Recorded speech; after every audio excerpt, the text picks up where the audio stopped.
Yo, this Mr. Beast thing is getting deep, bro. This dude posted that he worked for Mr. Beast, claiming he's a fraud. It's an hour long, y'all. You know, it's a movie right now. It's a whole movie right now. Let's just get into it, man. Attention is the most valuable currency in the world. Well, of course. If you could post something and everyone in the world would watch it, you'd be the most powerful man on earth. We're not promoting gambling. I think people are going to see this negative. Very smart with your money. Throws away millions of dollars. Yo, you hear the music that has a. Oh, this is a movie right now. Yo, get your hold. You get my snacks, bro. Hold up, bro. Hold up. This is a. Grab a snack, bro.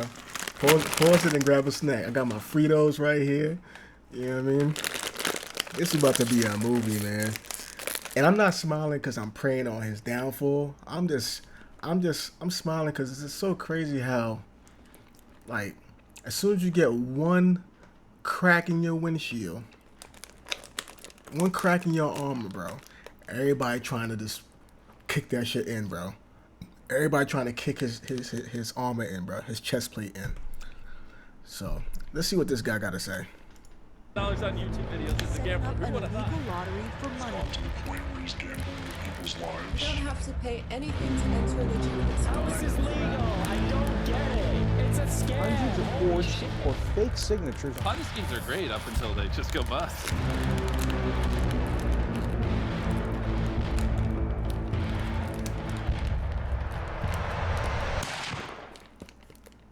Hi, I wanted to provide some context to the video. Yo, why he look like that? Yo, bro, why are you so wide-eyed like that? Why are you so wired right now? Bruh, you got the black hoodie, the wired eyes. Bro, you looking like a... Bro, you know what you looking like? You looking like a school scooter. You know what I mean?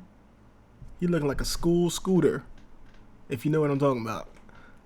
Damn, bro, man, got the school scooter, like, beginner's guide kit. Like, golly. I'm a former Mr. Beast employee, and today I am alleging that the company rigged videos and did illegal lotteries and sold fake signatures. I would consider that fraud, okay? Thank you, enjoy the video. Yo, why does it look like he's under Jimmy's bed? Like, he's under Mr. Beast's bed hiding, bro. Like, yo, Mr. Beast, make sure you check under your bed before you go to sleep, bro. This looks like he's hiding under your bed, bro. This looks crazy. So this is part one into my investigation into Mr. Beast. I recorded this before the Chris stuff came out. I was also going to come out about the Chris stuff probably in part 2 or 3. I see a lot of people saying, like, oh, if you knew, why didn't you come forward? Why didn't you go to the authorities? Well, I was going to come forward. And also, like, going to the authorities isn't going to work because what are you going to say? Like, you heard rumors that this person is this way or that. You know, there's obviously evidence of, like, the shad-based stuff. Like, that's been out for a while. People have internally known at the company. They're like, Chris is kind of a potential minors attracted person, and the company protects her, and they were protecting her, and they protected her as long as they could. Jimmy knew. Everyone knew. Bro, I worked there for not even 5 days, and Chris was talking about his love for lollycorn. Lollycorn? What's that? Hold on. Let's do some investigation. What's lollycorn? Hold up. Let me do that over here. What the hell is this? Lolly. Come on. Work. Lolly. What is that?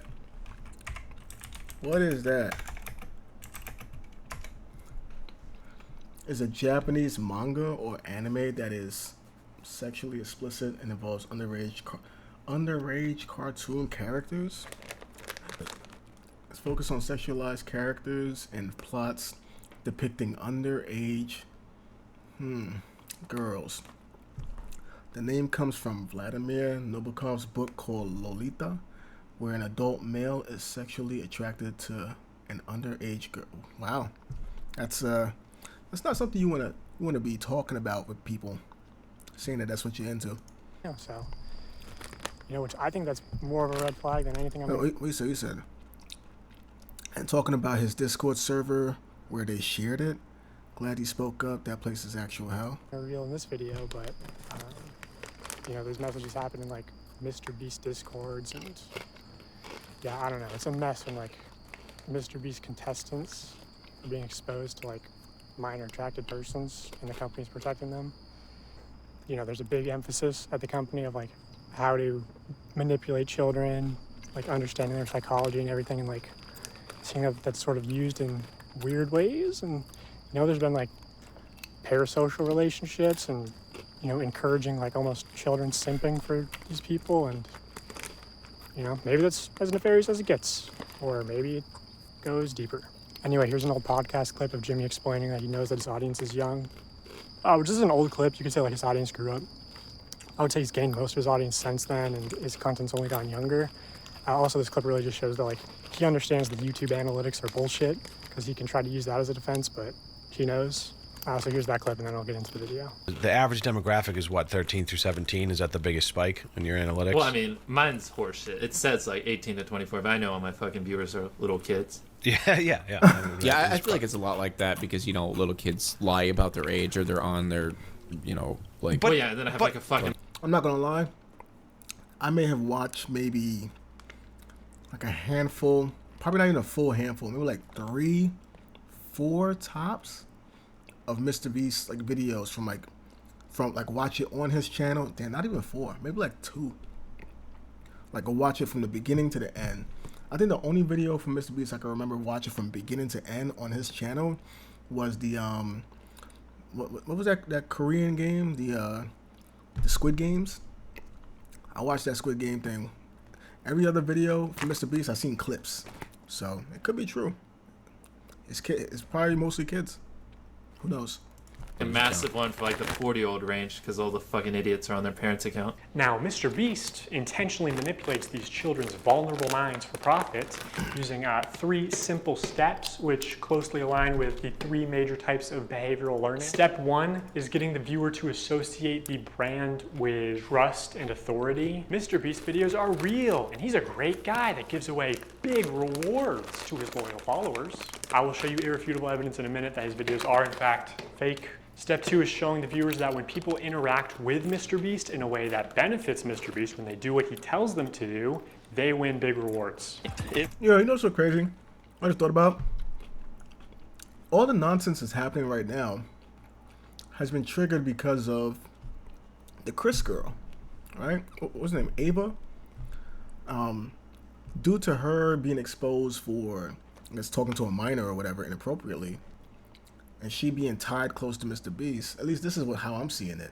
Mr. Beast is now, people's like, all right, well, I mean, he didn't really do anything wrong here, but since the heat is on him, I got some heat. So now it's kind of like with Diddy, you know what I mean? One person comes out, says something, then everybody else start coming out and saying stuff. You know what I mean? So this is kind of crazy. Like, you got to watch out who you're close to, because it's like if one of the people in your lineup, it's kind of like the movie 300. Remember in 300, you had like everybody had a shield and they had to like perfectly form like this circle dome formation. If one person can't lift their shield high enough, which is why they rejected the deformed guy. They said one person is a weakness. It basically, it messes up everybody else. Like, it basically puts everybody else in a compromised position. So it's like, you gotta watch out when you're at the top, like Mr. Beast. Ava did some wild stuff. Now that shield is down. Ava's shield is messed up. All right, she's the deformed guy now, basically. She messed up. So now everybody's coming in through Ava's defense, and they get into Mr. Beast. That's how I'm seeing it right now. Is he subscribed? You are subscribed. Here's some money. Have a good day. Some of them feel like I just walk around with $1,000. It's like, oh, thanks for watching my videos. Hit that subscribe button because you might bump into me in real life and it might make you a lot of money. When people are devout followers of Mr. Beast, they get rewarded. And step 3 is finally calling on the viewer to act in some way that benefits the brand, promising big rewards in return. Now it's your turn to do what Mr. Beast tells you, and you will win big rewards. But you actually won't unless you're famous or friends or family of a Mr. Beast employee. So young, impressionable viewers are made to believe that Mr. Beast is a trusted authority who can give them big rewards. These young viewers are explicitly shown that dedicated followers or random subscribers like themselves are winning big rewards when they do what Mr. Beast tells them. These young viewers are explicitly told repeatedly that if they subscribe, if they buy products or act in some way that benefits the brand, they will win big rewards. Trust Mr. Beast, watch him help others, contribute to his cause, and one day he'll help you too. That's the formula. Subscribe for a Lamborghini, and to make me happy, you could be in one of these. Subscribe right now, and you might get pictures next video. You might get $1,000. Okay, so he's telling people to subscribe, and they might win a prize. Bro, what's the harm in that? I don't understand. Like, subscribing, it's not like people are paying to subscribe. It's not like this is like Twitch, when people are paying $5 for a subscription. It's free to subscribe. It doesn't cost you anything to subscribe. He said you might, you could. Look at the key words. The key word is could, bro. If you subscribe, you could become a millionaire. That's could. That doesn't mean you are. Words are important, buddy. Now, I'm not some Mr. Beast defender, but I am a defender of being fair. This literature right here, this verbiage, is pretty fair. He's saying you could. Doesn't mean you will. He's not promising you anything. Like I said at the end, subscribe and you could win $10,000. Subscribe right now and you might be picked to be in the next video. All right, this one says subscribe for $1 million. All right, this one, I don't really know what to say about that one. If you subscribe, you could be in one of these videos one day. Subscribe and you can. Yeah, this is the only one that beats what I just said. He just said subscribe for $1 million. Like, golly. But then again, even if he does say that, like, come on, son. Come on. You think he'll give you $1 million?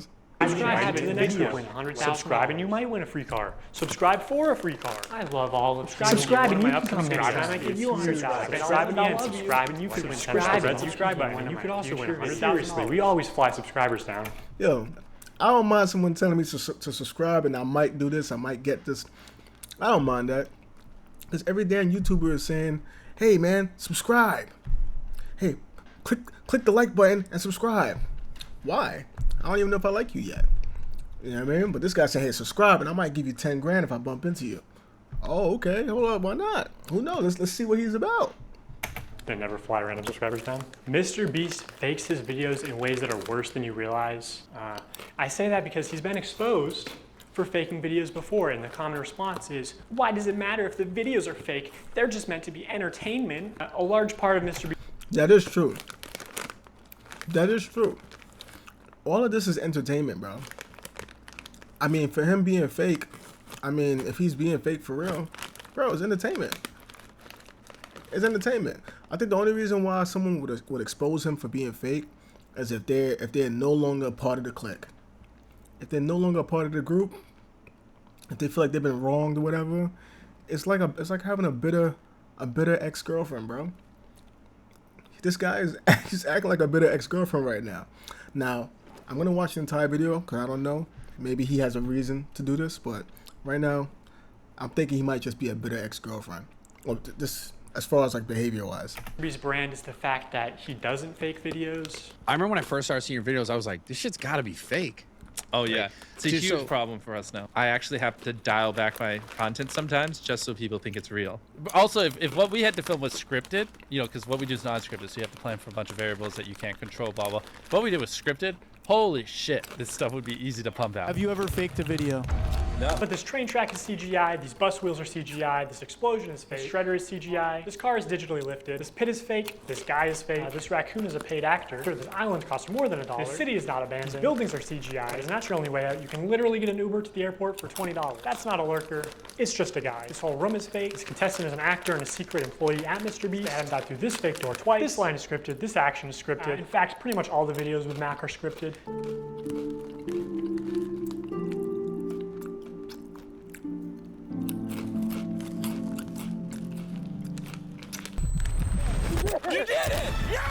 what we did was scripted. Holy shit, this stuff would be easy to pump out. Let's talk about Mac for a second. We will die. Do you understand that? I found public records showing that Mac moved from California to Greenville, North Carolina, where Jimmy is located, back in August 2023, 2 months before he appeared as a contestant. According to a former Mr. Beast employee, this is around the time when Mac started working full-time on the editing team at Mr. Beast. Also, he didn't just move into any old house, he moved into a $1 million mansion. Now, I'm not gonna dox him, only some asshole would do something like that. After doxing and bullying the pilot some more like a f***ing douchebag, turns to Eric and says, how do I fly this thing? And Eric just starts pushing buttons. But I did find pictures of this mansion online, so I fed them into ChatGPT and asked it to create similar images. And this is what it came up with. And it's honestly not that far off. His 6,000 square foot $1 million mansion comes with a movie theater and 7 bathrooms. What are you gonna spend the $800,000 on? I mean, my life's changed now. Yeah, I'm sure that $800,000 is really gonna change your life. Mac, this is a nice car. Tell me, where are we right now? We're in the place that we drove to a few minutes ago. Mac, let's cut the shit here. What have you been doing for like the last year? A lot of family stuff. What kind of family stuff? Just like, you know, playing catch with my dad, you know. For a year? How do you make money? How are you, like, surviving? Basically, like, my main strategy is I go to, like grocery store type places. Grocery store type places? Yeah, and I basically, what I'll do when I get there, I usually get, like an amount of food that feeds me for, like, a week or so, right? With what money? The money that I've made. How do you make it? Huh? Listen, you're getting too caught up in the details. They'll figure it out. We will die. Do you understand that? During this time lapse on the 4th day of 7 days stranded at sea, you can clearly see there's no one in the shelter. These are their empty beds. But after a hard cut, magically 5 people are awake, and 2 of the boys have bright yellow raincoats that they didn't have when it rained on day 2. And after standing the whole night, completely soaked. You didn't spend the night soaked, Jimmy. You slept on the production yacht. It's ironic because this is one of the videos where they claim that they don't fake things. But no, we have to be the real channel that doesn't fake things. In this video, this wink was added in post. In fact, 58 was actually on the far opposite side of the room from 42, and he just didn't hear him. This whole revenge storyline was added in post. Multiple shots show how timers are edited in post. Timers are edited in post. Timers are edited in post. They also manipulated contestants' audio in post. We got 15 minutes. In general, if anything happens last second, it's fake. Or if you can hear someone's voice but can't see their mouth, the audio could easily be added in post. I literally think I'm gonna kill you. And yes, this lie detector video was also fake. Have you ever faked a video? No. Think that lie. It's still real to me, damn it!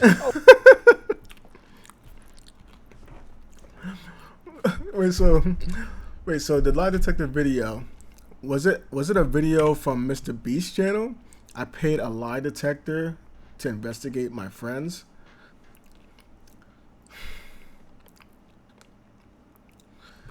This is a Mr. Beast video.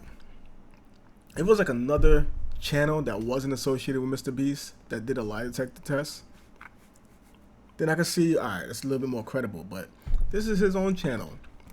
You don't think he'll have the power to edit it or whatever the case is to make it seem like he's telling the truth? I mean, at the end of the day, bro, it's entertainment, man. I don't see. I mean, sure, he might be lying and say, "Hey, I'm not lying. This is all honest work." Bro, let me tell you something. You know what I believe? I believe the people who are out there making the crazy money, that's doing things that nobody else is doing, like what Mr. Beast is doing.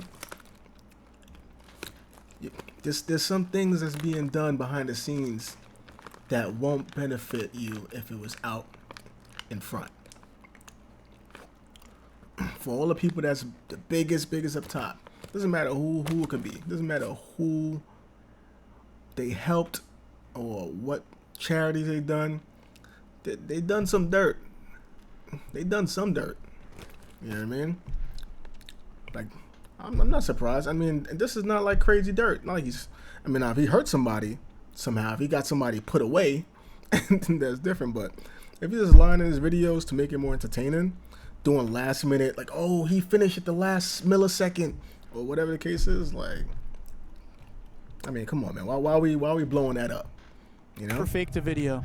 No. Big fat lie. It's still real to me, damn it! Okay, so Mr. Beast fabricates some contestant dialogue and timers and movements and storylines and uses a bunch of shitty CGI, but who really cares? I mean, the videos are just for entertainment only, right?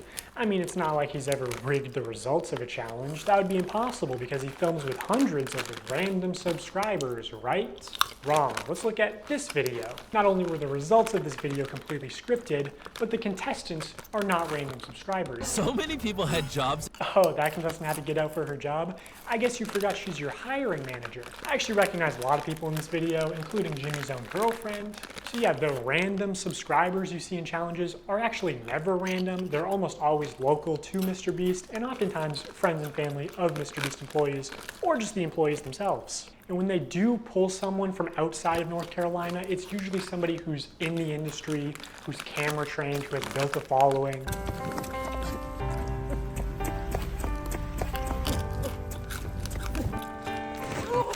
Friends with watching? No, that is a funny edit. Mr. Beast on his way to donate $500K to his rich and famous friends. Nah, that's actually great. This is great. What who edited this? No way. Why he steps over the kid like that? He's like, move, bitch. You're in my way. You don't need this money. What you digging in that garbage? Money ain't in there. What you got in there? You ain't got money in that blue bag. Oh, hey, anyone I'm friends with watching that wants 10 grand? They are never random subscribers. If you subscribe, you will not win $1 million. And what's even worse is that the results of this video were completely scripted. According to a former Mr. Beast employee, it would have been a PR problem if the boys had won by a lot. And because so many of the female contestants were Mr. Beast employees who got out immediately, production stepped in to actually make the results of the challenge closer. You can actually see some of this happen on camera, like when Jimmy pays one of the boys $10,000 to leave, which is twice as much as the actual prize money. But doesn't make the same offer to the girls. The boys were blowing you out of the water. I paid the one guy who knew how to solve them to leave. Now if you don't win, that was all for nothing. At another point, he gives the girls a camera drone so they would have been able to see how many boys were left. It doesn't work out, but seeing how much they're willing to help them on camera, I'm willing to believe that they did, in fact, help them off camera. Apparently at the end, they were only monitoring the boys to see if they stepped on the red line and not the girls, so that the girls would win the challenge. And to be clear... Okay, so are you trying to say that the girls were whipping the boys? No, the boys were whipping the girls out in the challenge, and he felt like it would be a bad look if you show that the boys are naturally better at the challenge. So you start giving the girls tools and trying to help them win by getting rid of the best boys and giving the girls tools to spy on the guys and all that.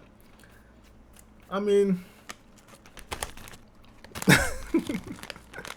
I don't have a problem with that. If he's like, oh, I'm trying to get the girls to win because it'll look better for the video, whatever. I mean, shit, it is what it is, man. Help them out. As long as nobody's upset.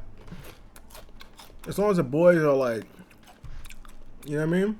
Not feeling like, damn, I'm wasting my time. They still had a good time. Obviously, the girls had an unfair start with having so many Mr. Beast employees get out immediately. You know, I think they all did deserve $5,000 for that, but also the boys should deserve a fair chance at winning, I think. I think that's the expectation when you run a game show. But hey, that was a while ago, so I'm just glad they're not doing another rigged boys versus girls video. So knowing that Mr. Beast likes the results to be close and that offstage producers can sort of influence how a challenge progresses, I want to show one more example. This is a real-time video. Okay, so Mr. Beast is basically like Loki from the Norse mythology. Because Loki, what he likes to do is he likes to make bets. He likes to make bets or deals with other people. And it'll be deals that looks like he is not going to come out on top of that deal. So he'll make these deals, and then after he makes a deal, he starts going to work on how to sabotage them from winning that bet or that deal. So that way he could win. So, I mean, Mr. Beast is basically like the Loki of YouTube, basically, then. Video, meaning that time elapses the same in the video as it does in real life. Now, immediately, the intro is sped up. And the timer is clearly added in post, and he clearly touches the laser here, but whatever, let's assume that it's all real time. When he reaches the bottom floor, he has to turn these water valves. Now you can tell that these valves aren't actually connected to anything because the water flows out in an instant, and it happens when he's not even touching the valve. The contestant also goes back to the first valve unaware that anything had happened, and he's still able to spin it. So the valve seems to spin freely and isn't actually connected to the flow of water. So you could assume that producers might be off camera with remote switches to trigger the flow of water. And assuming they've tested this, the producers might know how long it takes for the water to clear out of the room, so they can sort of decide on the fly how many turns of the valve it takes, or just when to trigger the water in general to make the results close. And in this video, spoiler alert, the contestant wins the money, so rigging the challenge could be seen as a good thing, but there are many examples of contestants losing. And in traditional media, this kind of rigging is actually completely illegal. We always have the same person tie all the knots so that we know they've tied them at the exact same tension.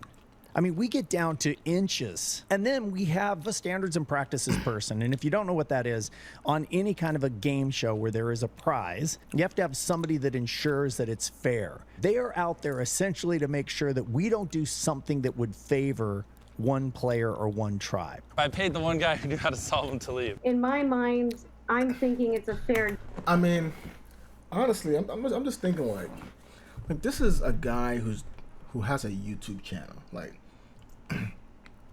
he's making content. You know how many fake pranks is out there, bro? Remember all the fake pranks? I think Fuzi Tube used to be doing fake pranks, if I'm not mistaken. Vitali, I think he did some fake pranks also, possibly. Like, this is YouTube, bro. Yeah, I think y'all only coming hard at him because he's one of the most famous ones. But who cares? I mean, he's running his channel the way he wants to run it, bro. You know what I mean? He's doing whatever he wants to do. I mean, I'm pretty sure people are they're probably signing waivers like, hey, if you don't like the results of what happened, or you don't like how we run our business, you can't sue us or something like that. You know what I mean? They're probably signing waivers to protect them from getting sued, especially if he's doing things on this scale. Like, I mean, and what you trying to say? You don't want people to watch his channel anymore? That's what it is? Yo, you know what I want to know? What did he do? What did Mr. Beast do to him specifically? That's what I want to know. Game. But it's not. If they were having problems finding people, they can see kind of what area you're in. And they came to my area many times, and I was in the smallest cupboard. They had like big ones. Wait, if you don't know, Mr. Beast edited Rosanna and Quackity out of the top 3, creating a fictional story where Logan Paul was top 3. Mr. Beast does not deny this. So why did you lie? Why did you say in the video that you found Logan literally 1 minute before Zach? I outlasted Logan and was proud of what I accomplished. It actually built some confidence in myself that wasn't there before. I don't know, been a while. Let's call and figure it out. I mean, this is not him. Let me see. He said Mr. Beast does not deny this. I mean, he's not denying or saying that it's true. He just said, I don't know. Like, I'm not sure what you mean. Basically, that's how I look at it. He says, I don't know. It's been a while. Like, I'm not too sure what you're talking about. Like, it's been a while since we did that stuff. Let's call and figure it out. You know, figure out what you're talking about. That's what this sounds like to me. It doesn't sound like, oh, I don't know why I did it. It sounds like, I don't know. Like, I don't know what you're talking about. It's been a minute. A guy like Mr. Beast, he's working on the next project. He's doing big things. He's like not thinking about something as small as that. Like, that's a big deal to you, but that's not a big deal to him. He's already on to the next. So I can see that as, I don't know what you're talking about. Like, it's been a while. But, you know, let's get together, let's talk about it, figure it out. That's how I look at that response right there. Many times and area you're in, and they came to my area many times, and I was in the smallest cupboard. They had like big ones, medium ones, and small ones. I contorted this little 4'10" body into the smallest space, and I was in there for hours. And they didn't even open the door because they were like, a person can't even fit in there. So they went in there and they opened all the cabinets, and my heart was like, oh, they're gonna find me, they're gonna find me. And then I could hear them saying, like, she's not here. I don't know what you're talking about. Like, she's not here. The other thing that they said is absolutely no climbing in the air vents or the ceiling. And they said it's because they do all their wiring in the ceiling. So I am up here. Okay, I feel good about this spot. If it was held accountable, especially because this was a YouTube original production, Zach would have been eliminated for cheating. He broke the rules, and guarantee you, if I climbed in the ceiling, Wait, so I'm guessing they were playing hide and seek. Mr. Beast would eliminate me. He was in the ceiling! Also, I think some of the Mr. Beast giveaways have been fake, but I'll get to that later. So now that I've explained some of the ways that Mr. Beast lies to build trust with his audience, I want to go on to explain how he exploits that trust for profit through running illegal lotteries, selling fake signatures, giving children diabetes, and more. This nigga's hating, bro. He's hating on him. Nah, he's hating, bro. This is more than oh, Mr. Beast is out here lying to people. He's hating on, bro. The Feastables. I heard there's like a chocolate bar in there. I never had a Feastable. What's in the Feastables? It can't be all candy, right? What is in the Mr. Beast Feastables? What is in? Like, what comes in? What comes in, actually? Mr. Beast Feastables. That same announced that they will be making which contains a mini Feastables bar. I guess it's like a chocolate bar. Chicken fingers, fries, cheddar bites, Texas toast, Zaxby's signature sauce, and a small fountain drink. Come on, bro. There's only one candy bar, which I think is a candy bar. It could be a Nutribar for all I know. And what, a fountain drink as far as like all the sweet stuff in there. Everything else is like chicken fingers. Like, come on, bro. He's hating, bro. A call to action is simply when you tell the viewer to do something, saying subscribe is a call to action. Early in his career, Mr. Beast found a better version of this where he takes a call to action and he adds positive or negative reinforcement to it. Now, as adults, we can recognize that subscribe for a cookie is a joke. It's not a real offer, but again, Mr. Beast's audience is primarily children who may have authorities in their life that actually use sweet treats or video game detentions as forms of reinforcement, and you aren't born understanding sarcasm. Whatever the reason, these reinforced call to actions are more effective than just saying subscribe. Oh, but there's an even much better version. Wait, so your parents tell you, hey, go wash your dishes and I'll give you a cookie. Okay, so they wash dishes, they actually get a cookie. Mr. Beast says, hey, subscribe to my channel and you'll get a cookie.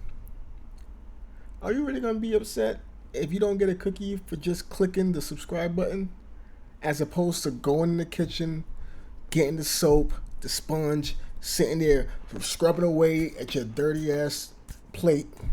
You know what I mean? Maybe even washing whatever else is in the sink. You actually putting in work for a cookie. You just clicking one button. Damn, you're not doing nothing. You're just clicking the button, bro. He's not asking you to make sure you press subscribe and watch the next 5 videos from start to finish and record yourself doing it and then upload it to Twitter and tag me in it. And then if you do that, then you get a cookie. Now, if you were saying all that, then yeah, like, damn, bro, that's a lot of time, bro.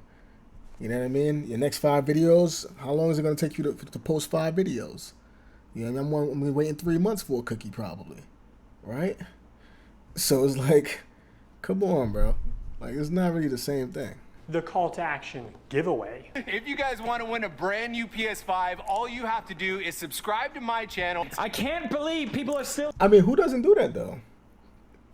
You know the gamers? There's gamers that, like, a brand new game comes out, and then they say, hey, like and subscribe And I'm giving away 2 copies of this game, this brand new game that just came out. Giving away 2 copies, 2 digital copies. Hit the like button, subscribe to the channel, and comment below.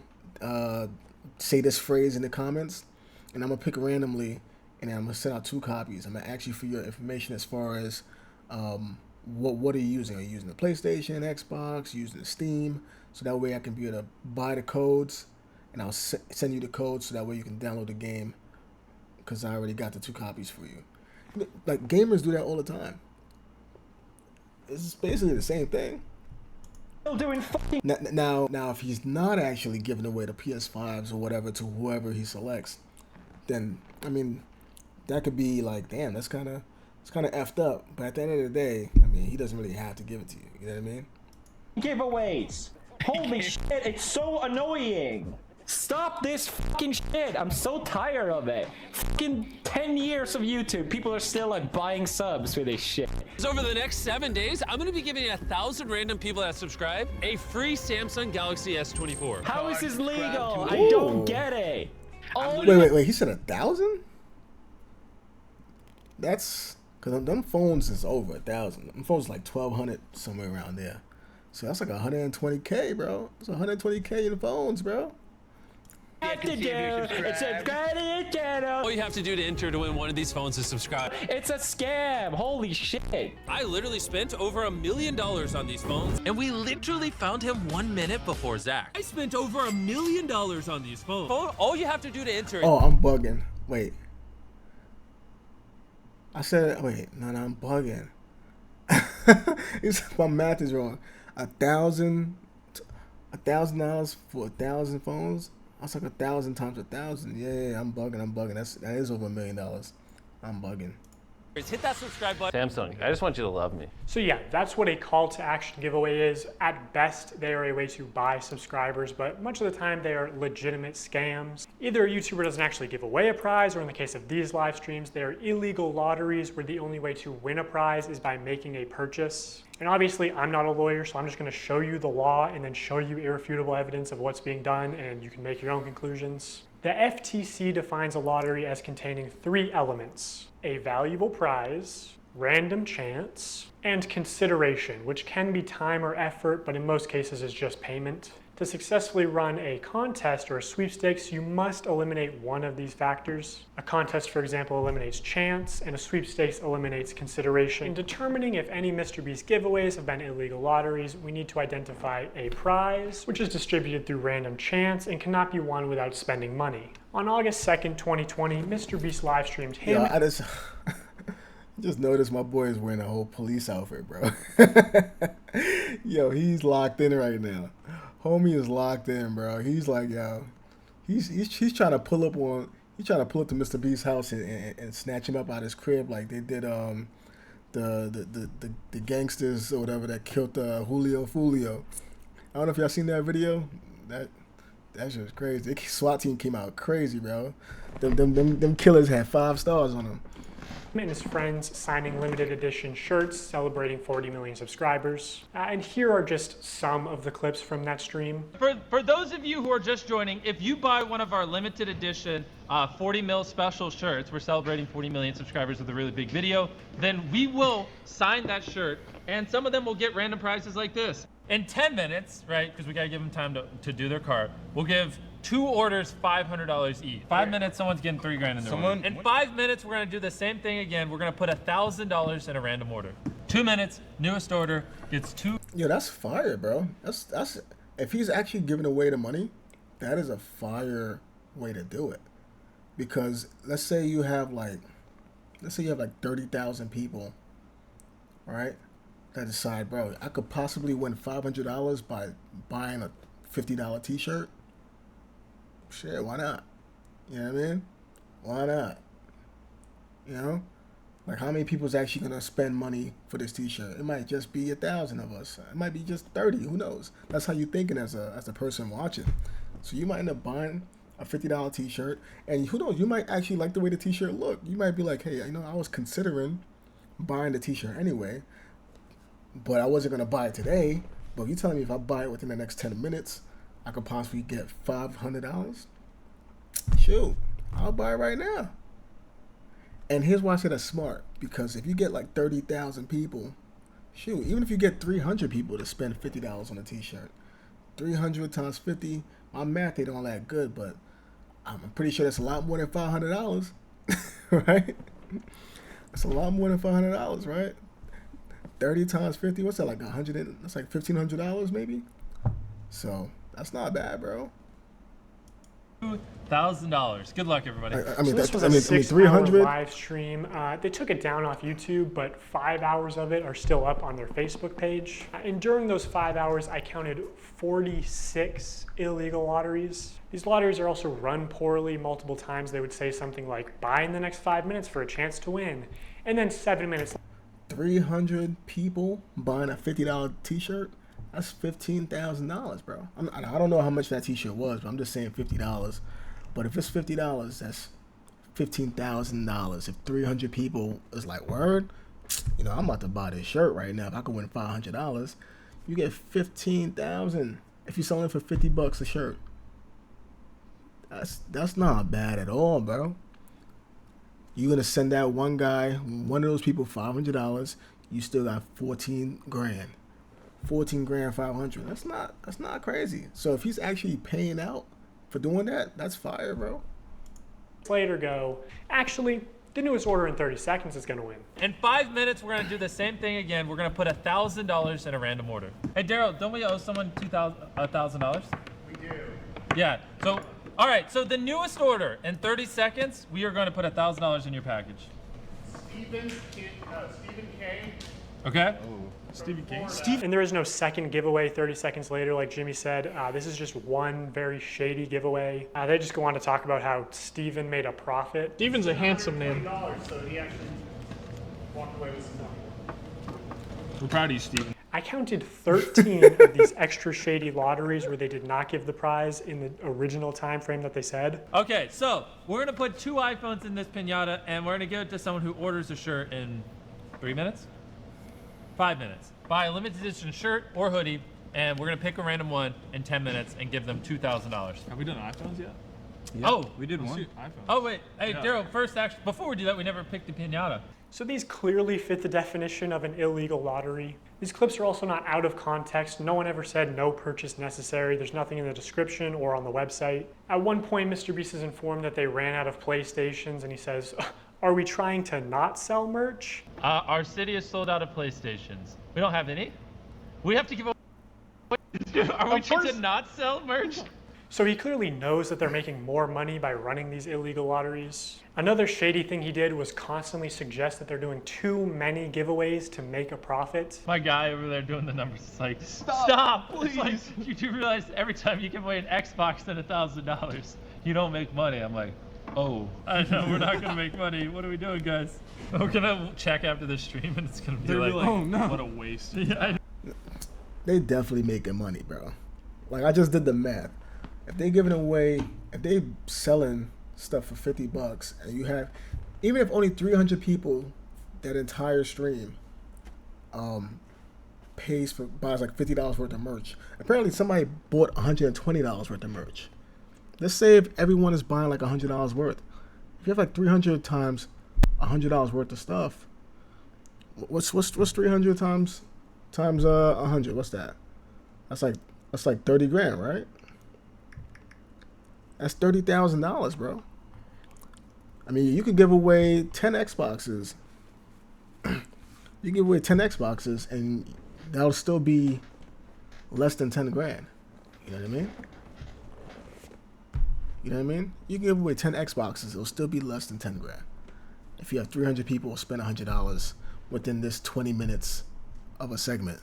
You know, we're gonna break neutral. When there was just no way they were ever even close to losing money on this stream. Exactly. I don't know who this is, but wait. Total profit, $1 million. Bro. Oh, look. I didn't even see this.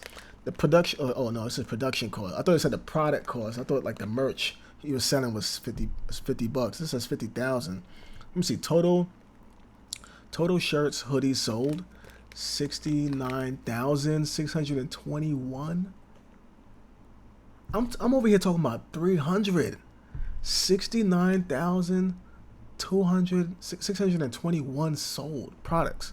Now I don't know how much the average product is. Odds of winning a prize with purchase, 0.06%. So 1 in 1,600. Okay, so there's odds. That's like anything else, right? If it says 0%, then we have a problem, I guess, right? That would be really, really messed up. Average profit per shirt, hoodie, okay, $25. I was saying 50, so $25 is average profit per shirt. Total profit on shirts, so they made a total of 1.7 million. How? Wait, hold up. What's the math on that? Hold up. 69,621 times 25. Okay, that's times $25. Okay, that's right. That's right, actually. Total profit on shirts, 1.7 million. That's crazy. And he probably got the shirts like somewhere in a warehouse. Maybe they're not made. They got to order it to be made and sent out. Because you don't want to have 69,000 shirts just in a warehouse prepared. Like, you know what I mean? Giveaways, 61,000. It's a 6-hour stream estimate. So he gave away 61,000 worth of stuff. 61,000 worth of stuff. Production cost was roughly around 50,000, he's saying. So I guess if you minus the giveaways cost and the production, bro, my boy ate. Mr. Beast ate, bro. And no, I'm not upset about this, because people still won prizes. If nobody got a prize, then it's like, damn, this is kind of like you out here wilding out, bro. You just eating off your people without them getting anything in return. But people were getting products. It's just, people was getting products. Not only were they buying product because they actually got a hoodie or whatever, because they probably wanted one as well, but the giveaways is right here. He gave away $61,000 worth of giveaways. Like, I don't see an issue here. Not including super chat, donations, AdSense, or other merch. Okay. Yo, you hating, bro. I don't know, man. I need you to tell me. I need you to show me something that doesn't look like you hating, bro. It look like you hating right now, bro. I'm not gonna lie. They were ever even close to losing money on the stream. I don't know who this is. I mean, they're gonna say, "Oh, damn, they're saying we losing money." Well, I mean, yeah, you saying that, but you know, anybody with common sense would know. You know what I mean? Sure, if you're dealing with kids, I mean, I can't expect kids to be buying the merch, bro. Like, you gotta be at least 18 to have a credit card or a debit card, right? To have a bank account, unless they're telling their parents to buy it. These are grown adults buying this stuff, bro. It ain't kids. And if the grown adult is looking at this and they have their little 10-year-old, 13-year-old son or daughter saying, "Mom, can you buy me this?" He says, if I get a t-shirt, I could win an Xbox. It's only $25 for the t-shirt. And if the parent is looking at this and thinking, yeah, this is legit, I mean, that's on the parent, bro. That's on the parent. And even if the parent thinks this is all bull crap, the parent's like, "Oh, you know what? You're gonna get a t-shirt. You're gonna be happy. Even if you don't get it, at least you can't say I didn't do nothing for you. All right, don't say I never did anything for you." Like, come on, bro. But you just got a pair of AirPods. Oh my gosh, we're not making money, guys. We need to stop giving everyone something. We've just lost like 7 almost everything that someone's bought, we put something in their package. Cap. Cap. That's cap. Obviously, that's cap. All right, because it's not like only one person is buying for each segment. Like, oh, someone purchased something within the next 5 minutes and you'll get an Xbox. He's making it seem like only one person is buying within that 5 minutes, whereas probably like 10,000 people probably bought something within that 5 minutes. You know, so it's cat. But I mean, shit, man. He's selling, bro. He out here. He's selling, bro. Not gonna make money. In 5 hours, they gave away about $50,000 worth of stuff and sold over 50,000 t-shirts. Selling these t-shirts at $42 each, profit margin. Oh, $42? I thought he said 25. Oh, it's an average profit per shirt, hoodie. Okay. I mean, honestly, bro, I'm not even, this segment that he's going over right now, I'm not even mad at this segment. This is just sales, bro. not all sales is 100% like telling you the truth. You know what I mean? The only thing that's gonna be true is the price they're telling you to buy it for, really. You know what I mean? And then obviously whatever value it has to you, I mean, it's based on you to decide. You know what I mean? That's up to you. You know? It would be about $22. But even if they were making like $1 per shirt, they would still be fine. Also, by my estimates, only 1 in every 1,600 orders actually won a prize. And I guarantee he has real-time analytics on his laptop. He knows they make more money every time he says, "Oh my God, guys, we're giving away so much stuff. We're not even gonna make a profit. Please, don't you want me to make a profit?" That's why he keeps saying it. Also, they just don't show how winners are picked. So it's probably not actually random. You know, yo, he's hating, bro. Yo, he's hating, bro. Look at his face after he says this. Profit. Please, don't you want me to make a profit? That's why he keeps saying it. Yo, he is hurt, bro. He is. I don't know what Mr. Beast did to him, bro. Did he not make a profit off this too? Yo, Mr. Beast, bro. Jimmy, bro. What did you do to him, bro? You slept with his girl or something? You took his girl?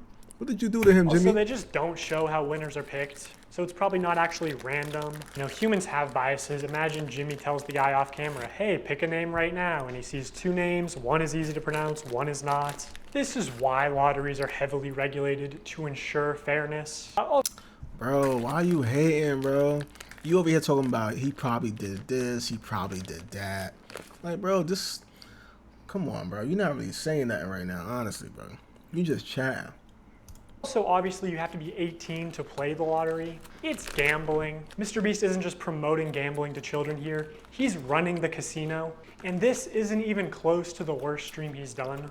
4 months later, Mr. Beast signed shirts again, but this time it was a 24-hour live stream with way more illegal lotteries. And by the way, the rest of these streams were taken down shortly after upload, so all I have is some old clips and Reddit threads talking about them. Now this stream did say, "We are doing a ton of giveaways, no purchase necessary," in the description. But to be eligible to win most prizes, you had to make a purchase. Would you guys prefer, that we throw money in random orders or that we throw items in random orders? Yeah. Somebody screamed in chat, "I want to switch. Hey, buy a shirt." In 30 minutes, I'm giving away my car to someone that buys merch. Which each giveaway is its own independent event. You can't give one prize to someone who buys something and a different prize to someone in chat. The prize where you have to buy something is still an illegal lottery, which obviously Mr. Beast knows this, but you know, he's a poker player. He likes a little bluffery, a little plausible deniability, you know, pretending to be ignorant of the law. You know, YouTube's a little different than this. Yeah. Because YouTube, I can just do stuff like that. I can just be like, you know what? Pull up a database of 100 people that bought chocolate bars and pick 100 random ones. Got it. I think I can do that over here. I don't know. So I don't want to say anything, and then someone be like, yeah, actually, that's illegal. Right. I could not find any way to enter the big Tesla giveaway without spending at least $42. And we're giving away a Tesla to someone random who bought stuff. They also gave away 24 tickets, which gave you the opportunity to be in a video. Again, most of these tickets you had to make a purchase to win. Okay. One random person that buys in what time frame? 10 minutes. We're gonna put this in someone's order that buys something. And we're gonna have 24 people. We're gonna put them in 24 different circles. $1 million on the line. Have some fun. It's kind of like I'm about to say, yo, it's kind of like a possible trade-off. You know, you give me something, I give you something. I mean, my something is a lot bigger to give, so we're gonna make it a little spicy. I'm gonna pick out of all y'all that give me something, and then it's like saying, listen, all right, give me something, I'm gonna give you this. Damn, all y'all gave me something? You know, I'm gonna pick randomly. Let's be fair, I'm gonna pick randomly which one to give y'all this one thing to. I mean, I don't know if that makes it sound any better, but honestly, I'm not gonna lie. Maybe I just don't know the law, but I honestly don't see anything wrong with this. As long as he's giving somebody, as long as he's doing what he said, as far as like, all right, whoever buys within the next 5 minutes, I'm gonna pick randomly between you guys who can get this car. As long as he's actually following through with that, I mean, I don't really care how he does it. I don't see anything wrong with that. You know what I'm saying? Also, this video never happened. There is no Mr. Beast video of 24 people in circles competing for $1 million. Unless it ended up being 100 people in a circle competing for $500,000, but that's a smaller prize and much worse odds. So like, did they just pocket the money or what? Hey, it's the pilot guy. Let's get it! Wait, he's about to be the first one out? That's unlike him. Even though you got out first, I still have a prize for you. Just wait here. Oh, first person out gets a car, and it just happened to be your friend Mac. Another thing that just annoys me is Jimmy constantly...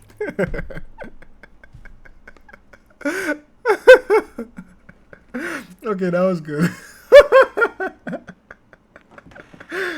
Okay, that was actually good. Alright, that was actually good. That was one of his best points so far. Hands down, that was out of this whole video so far. And we're like halfway through the video too, but that was one of his best points so far. Because he pointed out that, hey, this guy is like a friend. This guy, he jumps out the circle first, and then he gets a free car, which is probably going back to Jimmy, or it's probably going back to wherever it came from. It's probably just for the video, basically. Okay. That's cool. He says during these live streams that he's just doing this for fun because he loves giving things away. Oh, and I just like giving away stuff. It's kind of fun to me. Imagine you just lost a bunch of money at the casino, and the owner comes out and he says, guys, the reason I do all this, I just love giving away money. Also, you're 7 years old in that example. It's insane that he can flip these massive... Bro, ain't no 7-year-old is buying any of Mr. Beast's merch. It has to go through an adult. It has to go through an adult. Like, I don't care what anybody say. It has to go through an adult, bro. And if a 7-year-old is getting access to that adult's card without that adult's being aware of it, man, bro, it's still that adult's fault, bro. It's still their fault. I'm still blaming the adult, bro. Because you didn't raise that kid right. That kid should not be going through your stuff, buying stuff. That kid has no respect for you, bro. No respect. Profitable illegal lotteries targeted towards children as an act of generosity. So I'm going to give you guys a few minutes to go place an order at shopmrbeast.com. Anyone watching any of the lives.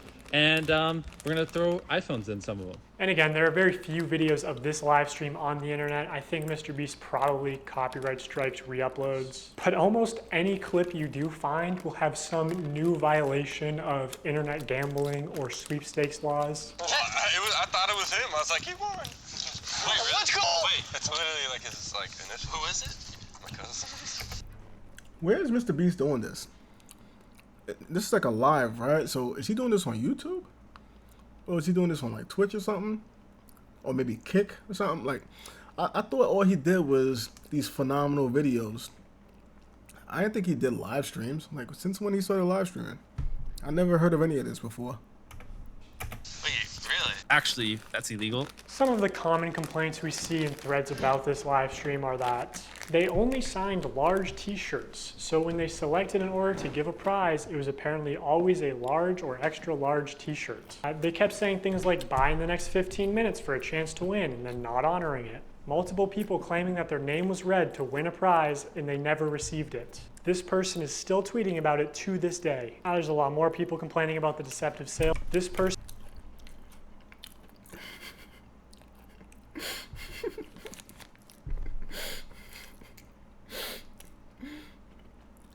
Here's your 7-year-old. Here is your 7-year-old. The 7-year-old kid right here that's buying Mr. Beast t-shirts. Here he is. Bro, the way I look at it, man, if you're an adult and you're giving away your money, hey, you gotta learn somehow. You gotta learn somehow. Me, I've never been one for gambling.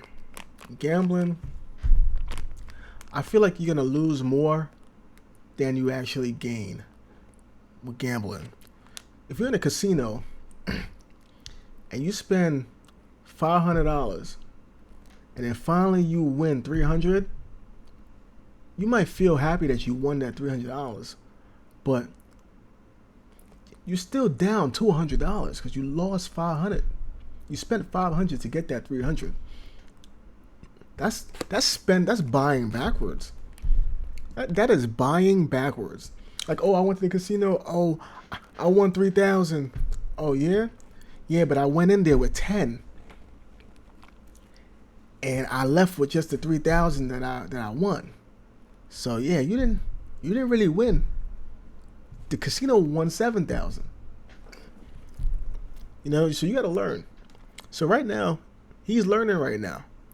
This man right here with the full beard, he's learning, bro. He looks like he's at least, damn, I'm not gonna lie, he looks like he looking kind of rough, bro. He looking like he in his early 40s, late 30s, like 38 years old, 42 maybe. If he didn't learn by this age, bro, he deserves whatever he's getting right now from this. He deserves it. If you didn't learn by this age, bro, you deserve it, bro.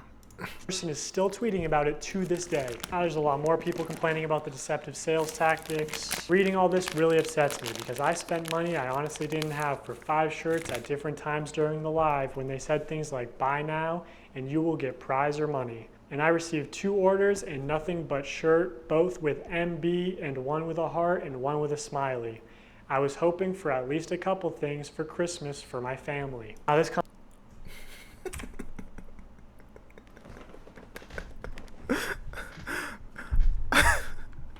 I spent money I honestly didn't have for 5 shirts.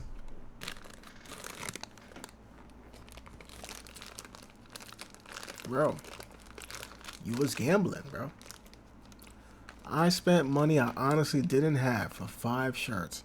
I spent money I honestly didn't have, bro, you deserve whatever you get for that.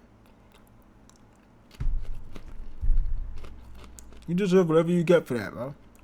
At different times during the live, when they said things like this, buy now and you will get prize money.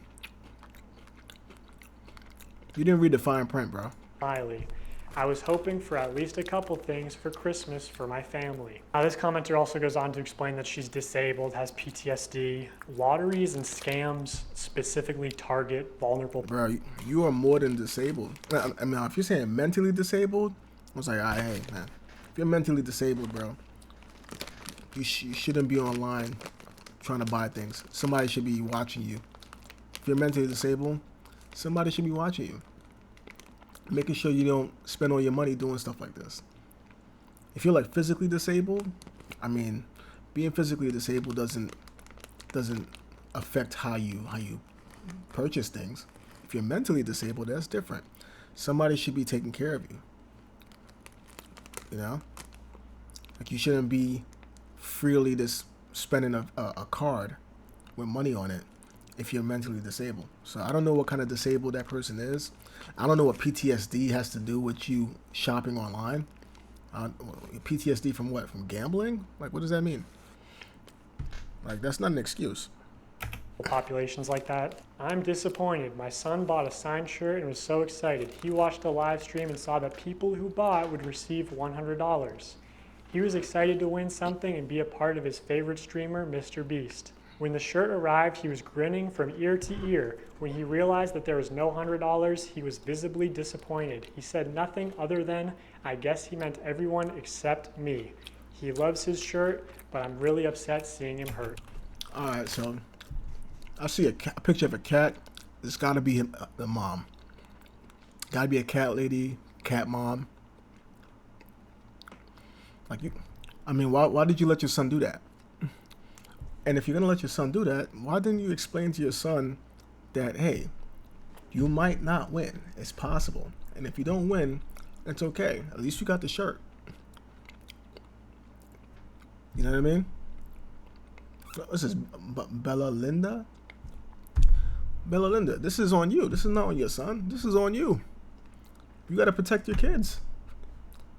Not just from Mr. Beast, from the world. You gotta prepare them for stuff like this. You can't just have your son go in thinking, if I buy this shirt, I'm gonna win the money. You gotta prepare him for that. Like, come on now. Well, where's the dad? Did you talk to your husband about it? Do you have a husband? Is it just you? Like, who's in charge here? Because even if it's the dad, even if her dad did this, it's like, bro, you're in charge here. Like, how you let this happen? It's not like, Mr. Beast didn't fail the kid. You failed the kid by letting your kid buy this without having an understanding of what the outcomes could be. Like, come on now. You're the parent. Like, I don't blame Mr. Beast for this, for your son being upset. You should have prepared your son mentally for what he was signing up for when he decided to buy that shirt. It wasn't a guarantee. I mean, it says my son bought a signed shirt and was so excited. He watched the live stream and saw that the people who bought would receive $100. He was excited to win something and be a part of his favorite streamer, Mr. Beast. When the shirt arrived, he was grinning from ear to ear. When he realized that there was no $100, he was visibly disappointed. I mean, did Mr. Beast say that your son was going to win $100? Or he said, hey, if you buy this shirt, you could possibly win $100? I mean, come on now. Like, this statement doesn't say anything like, oh, he said that my son won and the $100 was coming in the mail with the shirt. Now, if he said that, that's different. But that's not what this says. This says, hey, the kid bought a shirt to basically be in the raffle of possibly winning $100 with it. He didn't win the raffle. That's basically what this says. He loves his shirt, but, oh, he loves the shirt. At least he loves the shirt. But I'm really upset seeing him hurt. Yeah, well, you let him get hurt because you didn't prepare him. You didn't prepare him for the fact that he might not win the raffle. He might just get the shirt. You didn't prepare him for that. That's not Mr. Beast's fault. I guess he meant everyone except me. Nah, that's on you, Mom. Mama, that's on you. I mean, you let him do it, and you didn't prepare him for what the possible. There's only two outcomes: either you win or you don't win. There's only two outcomes. That's very easy. Hey, now it's possible that you might not win. It's a raffle, so it's a chance. But hey, if you don't win, at least you got the shirt, right? At least you got the shirt. I mean, come on now. You got to be able to manage his expectations.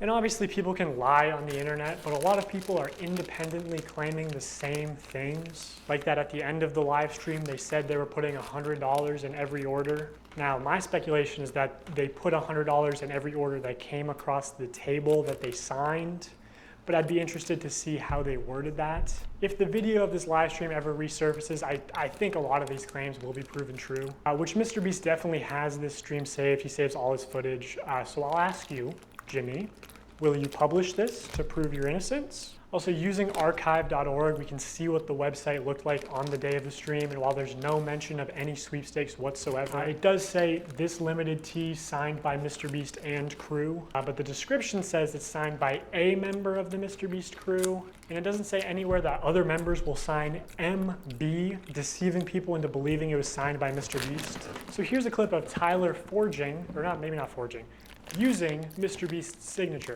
So Tyler signs MB, which is Mr. Beast's signature. Then he covers it, signs his own initials, TC, smirks, looks around, and then quickly slides the shirt away.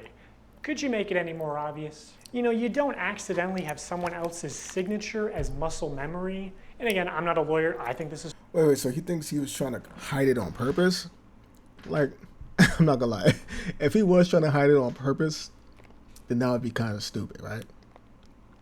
Because the camera is directly on him. I think he's just putting his initials and Mr. Beast's initials, because that's probably what they're being told to do. That's what I would think looking at this, because you can clearly see him put Mr. Beast. It didn't look like he really tried to hide it like that, but who knows?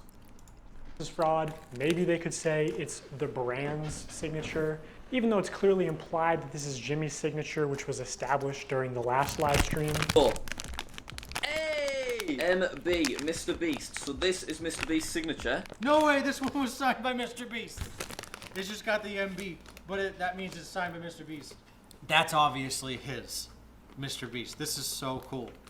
That's obviously his, Mr. Beast. You know, some people bought these shirts as collector's items or even investments, and this puts into question the authenticity of all Mr. Beast signed. Hey, at least if Mr. Beast didn't sign it, at least it was signed within the presence of Mr. Beast.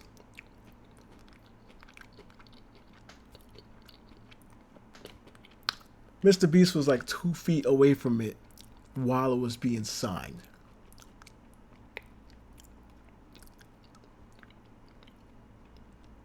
Is that good enough? I mean, he was in the room when the signature was being made. Is that no? Is that good? Not no? Is it? Not, you don't know? Thinking about it? Okay. Merch, which otherwise could have been very valuable one day. This was clearly muscle memory, and judging by his body language, he knew he exposed this. Even Tariq notices Tyler slip up and immediately looks into the camera, looks guilty, and then readjusts his body and rubs his hands. He knew he exposed this. Even Tariq notices Tyler slip up and immediately looks into the camera, looks guilty, and then readjusts his body and rubs his hands together. Also, Mr. Beast said during the live stream that this is the last time he'd ever sign anything, and that was just a lie. Illegal lotteries targeted towards children and selling fake signatures. I mean, imagine if any other YouTuber was caught doing this. You're very smart with your money. The guy who just throws away millions of dollars on YouTube videos is a gambler. Who would have thought? By this point, Mr. Beast noticed a problem with these CTA giveaways. I mean, obviously they're illegal, but more importantly, they're not as profitable as they could be. Look at it like this. There are two value propositions at play here. The perceived value of the product and the perceived value of the chance to win a prize. So for something like these $42 t-shirts, if the viewer values the chance to be in a video at $10, they need to value the t-shirt at an additional $32 to make the purchase. So the more expensive the product, the less effective the lottery is. You want to get the product as close to $0 as possible, so people are just paying for the perceived value of the lottery. That's what's most profitable because humans can't accurately comprehend the difference between 1 in a million odds versus 1 in a billion odds. They both kind of just compute as, I have a small chance to win, which Mr. Beast is well aware of this flaw in human mental arithmetic. Past a certain point, the average human is like, large sum of money, click. And like, larger sum of money doesn't really impact the viewing experience. So also, the larger your audience is, the more profitable a lottery will be. Anyway, Mr. Beast wanted the cheapest product possible to use for these CTA giveaways. Basically a piece of paper, but you obviously couldn't sell a piece of paper without getting backlash. Wait, hold on for a second. I bet. Wait, so in January 20... Wait, what did I say? It says Feastables did try to do a sticker sweepstakes, but they quickly removed the promotion because it encouraged mild vandalism and spreading garbage. Okay.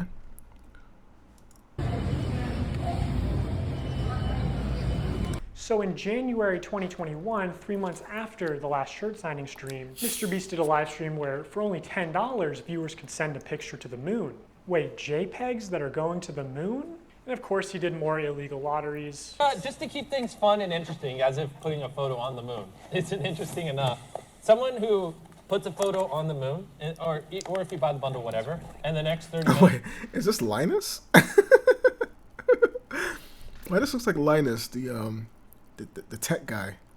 We'll just fly you down to be in a video. 3 years later, the spaceship finally launched, carrying beautiful pictures of deceased loved ones to the moon, where they would be immortalized. It fucking exploded. So obviously, Mr. Beast refunded everyone, right? Wait, what? First U.S. spacecraft to attempt moon landing in decades? Wait, so burns up after failed mission? What the hell? When did that happen? January 18, 2024? It fucking exploded. So obviously, wait, was this a real footage? Spaceship finally launched, carrying beautiful pictures of deceased Oh, what the hell? Is this real? Loved ones to the moon, where they would be immortalized. Oh, wow. It fucking exploded. So obviously Mr. Beast refunded everyone, right? Right? Is it Mr. Beast? Everyone, right? What is this? Is that my boy, Anakin Skywalker? Right? Is it Mr. Beast's fault that the rocket exploded? No. Is it his fault that he advertised it as for $10 I will put your photo on the moon? For $10, I'll put whatever picture you want on the moon. When he couldn't guarantee that? Yes, of course. October 16th, 2021, same thing. Buy this shirt to be in a video. Shopify dashboard. We just have like a random number generator, and then like we just put the number, like if there's 1,000 orders, we just put it, picks a number between 1 and 1,000, then my people give me the name. So, the first person that we're inviting to be in our Squid Game, if you want to enter, click the link in the description, buy the shirt or hoodie, is Alonzo Diaz. Wait, what? Pause if you want to read. The website did have a no purchase necessary link hidden at the bottom of the page, but there was no mention of this anywhere on the stream. The title was literally buy the shirt to be in a video. And Mr. Beast said they were selecting random winners from the Shopify order list. All the clips I saw were the same thing. Buy in the next blank minutes for a chance to be in the video. Buy a limited edition tee or hoodie in the next 48 hours for a chance to win an invitation to the first annual Mr. Beast game. Okay, for a chance to win. Okay. Alonzo Diaz. Forgot to mention the stream. Some interesting moments. Okay. I mean, he's saying for a chance to win. If he's saying for a chance to win, I mean, I don't see anything wrong with that. I mean, you're taking a chance. As long as you have a percentage, as long as it's not zero. Bro, this is an actual $100 bill. Oh, no. Mr. Beast doesn't brainwash kids, Mr. Beast fans. Wait, really? Like, they actually sent a $100 bill. Wait, what does it say? Oh, now we have to read the message. You and your crew are an inspiration to our young ones. He wanted to send you $100. Can you guess what he did? What he did literally 1 minute later? What he puts it in his pocket? Everyone click the link or the view product thing in the bottom left. We're gonna open 3 packages, and whatever's in those 3 packages, we're gonna give someone random that buys. Wait, what you said? What you said? What? Say again? And whatever's in those 3 packages, we're gonna give someone random that buys. We're gonna give someone random that buys. Okay. Go 5 minutes without telling children to gamble. I mean, bro, like, I already said it, man. I already said it. Mr. Beast is the American dream. Now I'm going to get to what, in my opinion, is the most unethical CTA giveaway that Mr. Beast has done. But before I do that, I really want to drive home the point that the closer a sweepstakes is to an illegal lottery, the more money it makes. So I guess what I'm seeing here is a pattern, because I've never seen any of these streams. So my guess is he's using these like giveaways, these sweepstakes, or whatever you want to call it. He's probably using this to also help fund his next videos. That's my guess. He's probably doing this. He runs a stream casino. He runs a stream casino to buy merch for a chance to win some big prize that will be paid for, or be paid off for, by the people who's buying the merch. And then obviously whatever's left over, he'll use that to fund his next project. That's the formula that I'm seeing here. Hey, you want this prize right here? Buy the merch within the next 10 minutes, and I'm gonna do a raffle based on the people that bought, and then boom. Like, I mean, I'm not gonna lie, when you think about it like that, that's actually, I'm not gonna say genius, but it's definitely a smart move, as long as you're doing it in a legal way. constantly saying that he's selling to kids. I mean, yeah, kids might be watching, but the kids, they don't have a bank account to be ordering anything. They have to go to their parents. You know what I mean? Like the comments that he showed a little bit earlier, those were parents. Those were adults. You had the adult man with the full beard. He's complaining about not winning. And then you got the mother who's complaining about her son not winning and being sad about it. Like, these are adults at the end of the day that's purchasing this stuff. It's not kids, bro. Because, you know, every customer is supposed to be informed that they can enter easily for free and that making a purchase does not increase their chances of winning. Like, you're supposed to say no purchase necessary in all of your promotional material, which MrBeast does not do. This legal gray area only leads to people getting scammed, especially the elderly and children, who are also being introduced to gambling. The only people who benefit off of sweepstakes are influencers and scammers. Remember Wizza, a sweepstakes company that got exposed as a total scam and shut down? Even Omaze, the charity sweepstakes company, got exposed as a scam and had to shut down in the US. Or back in the day, there was Mystery Brand. Do you remember Mystery Brand? So Mystery Brand is a website where you purchase different boxes with chances of winning things. Take, for example, this women's Christmas box. It costs $15 to open, and you can win the most expensive Los Angeles realty. But you can't even click it, okay? It doesn't even give you more information, but apparently it's worth $250 million. I love that you can't click it. Like, they're just like, trust us. There's a $250 million house with your name on it. All the way down to Icicle, Site Balance. I'm willing to bet that this is probably what 99% of the people are getting. Hey, at least MrBeast never wanted to work with this obvious scam. I mean, at least MrBeast's manager never went on some podcast and talked about how MrBeast really wanted to work with this company. No, what's this? Is there anything you've had to say no to? Yeah, tons. Yeah, so a good example. So it was about 3 years or 2.5 years ago when I started working with Jimmy. What was becoming really popular were these like mystery loot crate, like internet sites where it's basically like CSGO skins, but you'd go on and be like, here's the Supreme box, and you'd pay $50 for it. And remember, it was didn't RiceGum did quite a few people. Yeah. Yes, yeah. They got a lot of hate for that. Right. Jimmy was he wanted to work with that company when he heard about it because there was a lot of money, and we wanted to give that money away in a video, and I had to talk him back on it. I was like, listen, we're not promoting gambling. I think people are going to see this. This is a long conversation that him and I had to have. Which No, y'all definitely promoting gambling. That's for sure. Y'all definitely promoting gambling. Buy this $42 T-shirt for the chance to win a $500,000 car. Like, y'all definitely promoting gambling, bro. I mean, I don't have a problem with it as long as people are getting chosen and people are winning prizes. If nobody's winning, then that's where I have an issue with it. If nobody's winning. But if somebody's winning, I don't care what y'all do. You know what I mean? Because at the end of the day, if kids want it, I mean, they got to go through an adult. And it's ultimately up to that adult to be the last stand of whether or not this transaction goes through or not. So, I don't care about the people buying it because it has to go through an adult.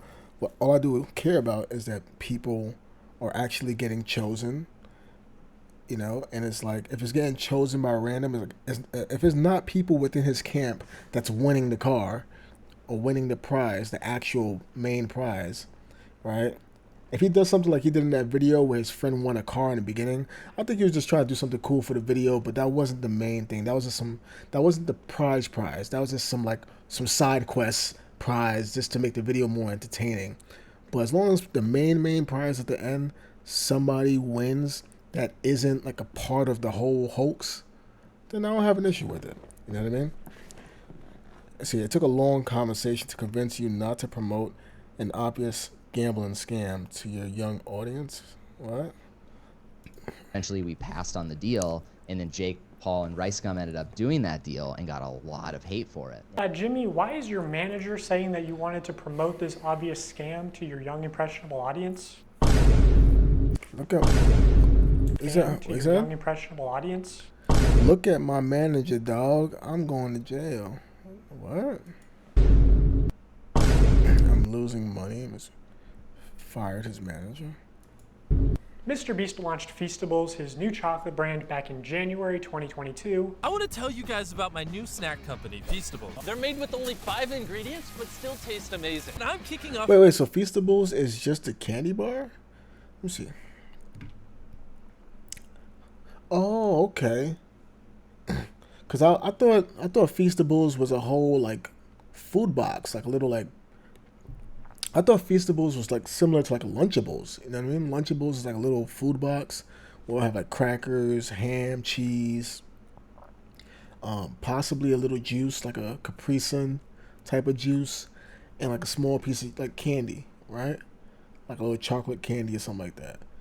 So what I read, Zaxby's, I guess Zaxby's is some kind of food place. They announced that they would be making a Mr. Beast box. Okay, so Mr. Beast box, that's different from Feastables. Feastables is a candy bar. Okay. That's like, okay. Alright, so I guess that's what he meant by saying diabetes. But even still, like, come on. Feastables, if it's a candy bar, what's the difference between that and Hershey's? You know what I mean? Feastables was something I've always wanted to do. 10 random bars are gonna have a mystery ticket inside of them, and if you get this mystery ticket, we will fly you out to compete for a chocolate factory in one of our videos. And on top of that, Chandler, we're giving away over $1 million in other prizes to random people that buy the bars. Dude, I need to buy these. It's interesting to look back at this because a large part of Feastables' marketing campaign was the fact that it's a better for you brand, that it's healthier for you than Hershey's. Less sugar, only 4 ingredients, all over. He actually said Hershey's.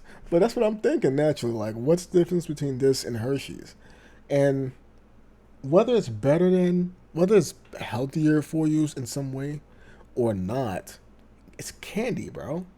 Like, nobody's buying a chocolate bar thinking about their health. They're buying a candy bar because it tastes good. It's chocolate. Like, you're buying it to enjoy it. You're not buying it to you're not thinking about your calorie intake. You know what I mean? You're just thinking about, damn, I want a nice chocolate bar because it's delicious. That's it. Like, he's talking about, it's talking about it's healthier, and bro, this is not one of a veggie stick, bro. Organic. I wanted to just make a better for you snack brand because I think a lot of the stuff out there is just terrible for you. Because obviously so much obesity and disease comes from the stuff we eat. Like Hershey's, for example, there's 10 ingredients, super processed. Our Feastables bars are 5 ingredients, and just all the ingredients are way higher quality. And it's infinitely better than the other options out there. I got all the feet. Okay, so he said the if he has facts to back it up as far as like less ingredients, and these ingredients are higher quality. What does that mean by higher quality? I don't know. But if he's stating facts and he's giving his opinion on it being better, then he can say whatever he wants. At the end of the day, when you buy the bar and you look at the ingredients in the back, you make the decision whether or not you feel the same way. You know what I mean? I don't see an issue. Chocolates, let's try them and rank them 1 to 6. I'm going to be completely honest. Totally not biased, because if it sells more, I make more money. I'm going to be honest. And I hope Jimmy is sitting next to me and not getting his feelings hurt. Compare it to Hershey's. It's our Crunch Bar. Okay. This is the one you believe in? Yes. Not crazy, Jimmy. No? You don't like Crunch Bars? I do like Crunch Bars, but again, it's too sweet. Let me try this. Maybe these are defective. Oh my God, this tastes good to me. He said, yeah,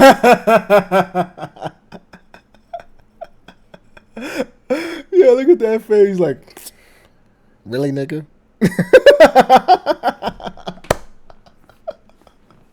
Yo, bro. He said these are too sweet. I'm not gonna lie. I don't like candy that's too sweet. You know what I mean?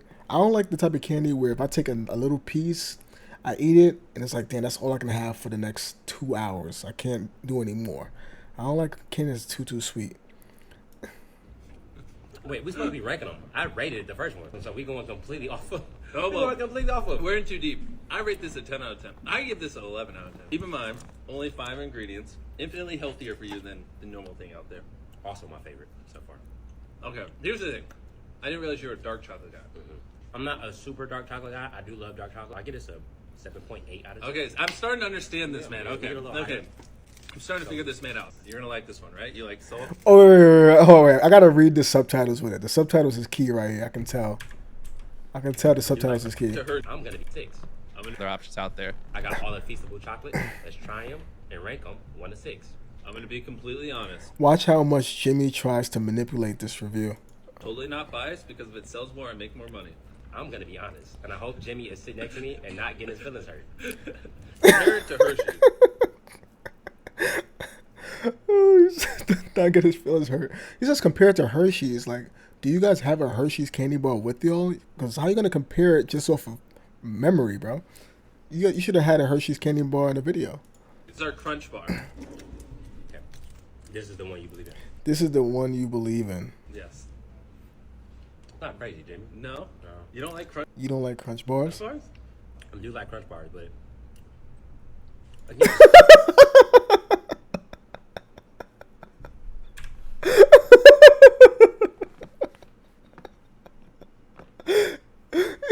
Yeah, my boy he is thinking, bro. He is thinking right now, like shit. Why did I choose this nigga to do this review with, bro? He is really playing with me right now. This can't be real. Does he not know that we are trying to sell this shit? Is he not aware that we're trying to sell these candy bars? Like, why is he taking this rating thing so seriously? My man's like, yo, did my staff did not inform him that this is all 10 out of 10? We not doing no 7.9s, none of that. Like, wait. Jimmy's like, wait. I thought this was one of our staff. Who is this nigga? Who is this guy? Is he not on my payroll? Wait, I thought you was part of my team, my maintenance crew or something. Damn, all you niggas look the same, bro. I can't tell the difference. I thought he was part of. He's definitely not part of my crew. I thought he was part of my crew. Damn, bro. Oh shit, I think I messed up here. Oh man, I don't know what the hell's going on anymore. I gotta get control. I gotta take back control because he's losing me right now. You don't like Crunch Bars? You don't like Crunch Bars? I do like Crunch bars. What? Let me try this. Maybe these are defective. Oh my god! I like how you go straight to maybe these are defective. If you don't like it, these are probably a defective quality. This tastes good to me. Oh my god, this is so good, so delicious. Wait, we supposed to be right? You gave the first one a 7, which is generous in my opinion. Okay. I rated the first one, so we going completely off of. We're into. He said, "I don't want you to rate them anymore." We supposed to be ranking them. I rated the first one, so we going completely off of. He said, "Oh well." Completely off of. We're into too deep. I don't want you to rate them anymore. deep. I rate this a 10 out of 10. I give this an 11 out of 10. I'll say anything for money. I don't have integrity. Stupid. Keep in mind, only 5 ingredients. Infinitely healthier for you than infinitely healthier. Also my favorite so far. Okay, here's the thing. I didn't realize you were a dark chocolate guy. Nah, I didn't realize that you wasn't on payroll. That's what he meant to say. I didn't realize you was on payroll. You was not on payroll. Yeah, you know, so I would have never agreed to do this with you. I'm not a super dark chocolate guy. I do love dark chocolate. I get this a 7.8 out of 10. Okay, I'm starting to understand this, man. Okay. I'm starting to figure this, man. I'm still in control. You're gonna like this one, right? You like salt? His body language is screaming, "I'm deeply insecure." I'm gonna get rid of these. Why is he throwing chocolate around in your house? I mean, he's just moving it. No, I want the try those. I think he just doesn't like how this is going. Like he is being too real for Jimmy. I think he just wasn't informed. You know what I mean? He wasn't informed. Like, hey, listen, we're gonna say this is an honest review, but no matter how you feel about it, it's 10 out of 10. All right, 10 out of 10. We good? Like, he didn't get that talk. He didn't get that pep talk before. He didn't get that. They ain't grease his palms. You know, you didn't grease his palms, bro. You didn't put the money in his hand before the review, bro. That's why you getting this raw ass review. you getting this dry this dry palm review, bro. You just don't. Trust me. You're a dark chocolate kind of guy. Yes, I can read the room. The room is red. The room is now red. In 2024, Mr. Beast changed the formula again to where it has mostly the same ingredients as Hershey's and even more sugar and more calories per bar. And this initial ad for Feastables where he calls it healthy is still getting millions of views a month. Also, I don't think you should ever advertise it as over $1 million in prizes when more than a third of those prizes are just coupons for more Mr. Beast products, forcing you to spend more money if you actually want to redeem them. Ooh, a $5 coupon for Beast Burger. Now a single combo only costs $20. Bob's Burgers Palace or fucking Five Guys. If this shit can be successful, fucking Five Guys. It's so good. Who cares? It's called Five Guys. What kind of fucking name is that? It doesn't matter. The burgers are good. Branding matters. Branding matters. Ooh, maybe you should have spent a little less time on this beautiful logo and more time on making the food actually edible. Brother, what's that? What's that, brother? Also, beef. What was that? What was that last piece? What's that, brother? What is this? What is this? What is that supposed to be? I don't know why it looks like raw fish. Is that like a seafood burger, like a fish fillet type of burger? I can't tell if that's raw fish or lemons. Like you just got lemons in there. This looks disgusting. I don't know what the hell's going on here. This looks nasty. I don't know what I'm looking at here. What the hell is this? That bread looks moldy. No, I can't agree. I can't just assume that this burger and this, I can't assume that these are all from Mr. Beast. You know what I mean? Because this dude, he has been hating on the video. He has been hating. You know what I mean? He has been coming up like a hater. So these might not be actual burgers from the Beast Burger, whatever. This one has a wrapper that says Mr. Beast fries. So I'll give this one Mr. Beast. This looks disgusting. But everything else I can't say these are his because how are we supposed to know? There's nothing outside of the burger that's saying where it's from. Also, be for real, dude. Five Guys has a nice, clean, appealing aesthetic. You know, the name suggests humble beginnings. This is like a 8-year-old sloppy cotton candy piss burger. It literally looks like a piss burger. Mr. Beast, when his drop shipped burgers taste like what? When his drop shipped burgers taste like ass. All right, back to your shitty chocolate. Okay. Also, this digital reel is not remotely representative of your actual odds. Mark Rober has talked about this common deceptive casino tactic before. You recall from the Carnival scam video, the most lucrative games for the Carnival owner are those where people overestimate their chances of winning. That is exactly what happens in this game, thinking you were so close to getting a jackpot, when in reality, you weren't close at all. In gambling psychology, this is known as the near-miss effect, and people will spend much more money to try and win because they think they can just do it on the next one. So I am absolutely pigging out on Feastables, and I'm trying to do this.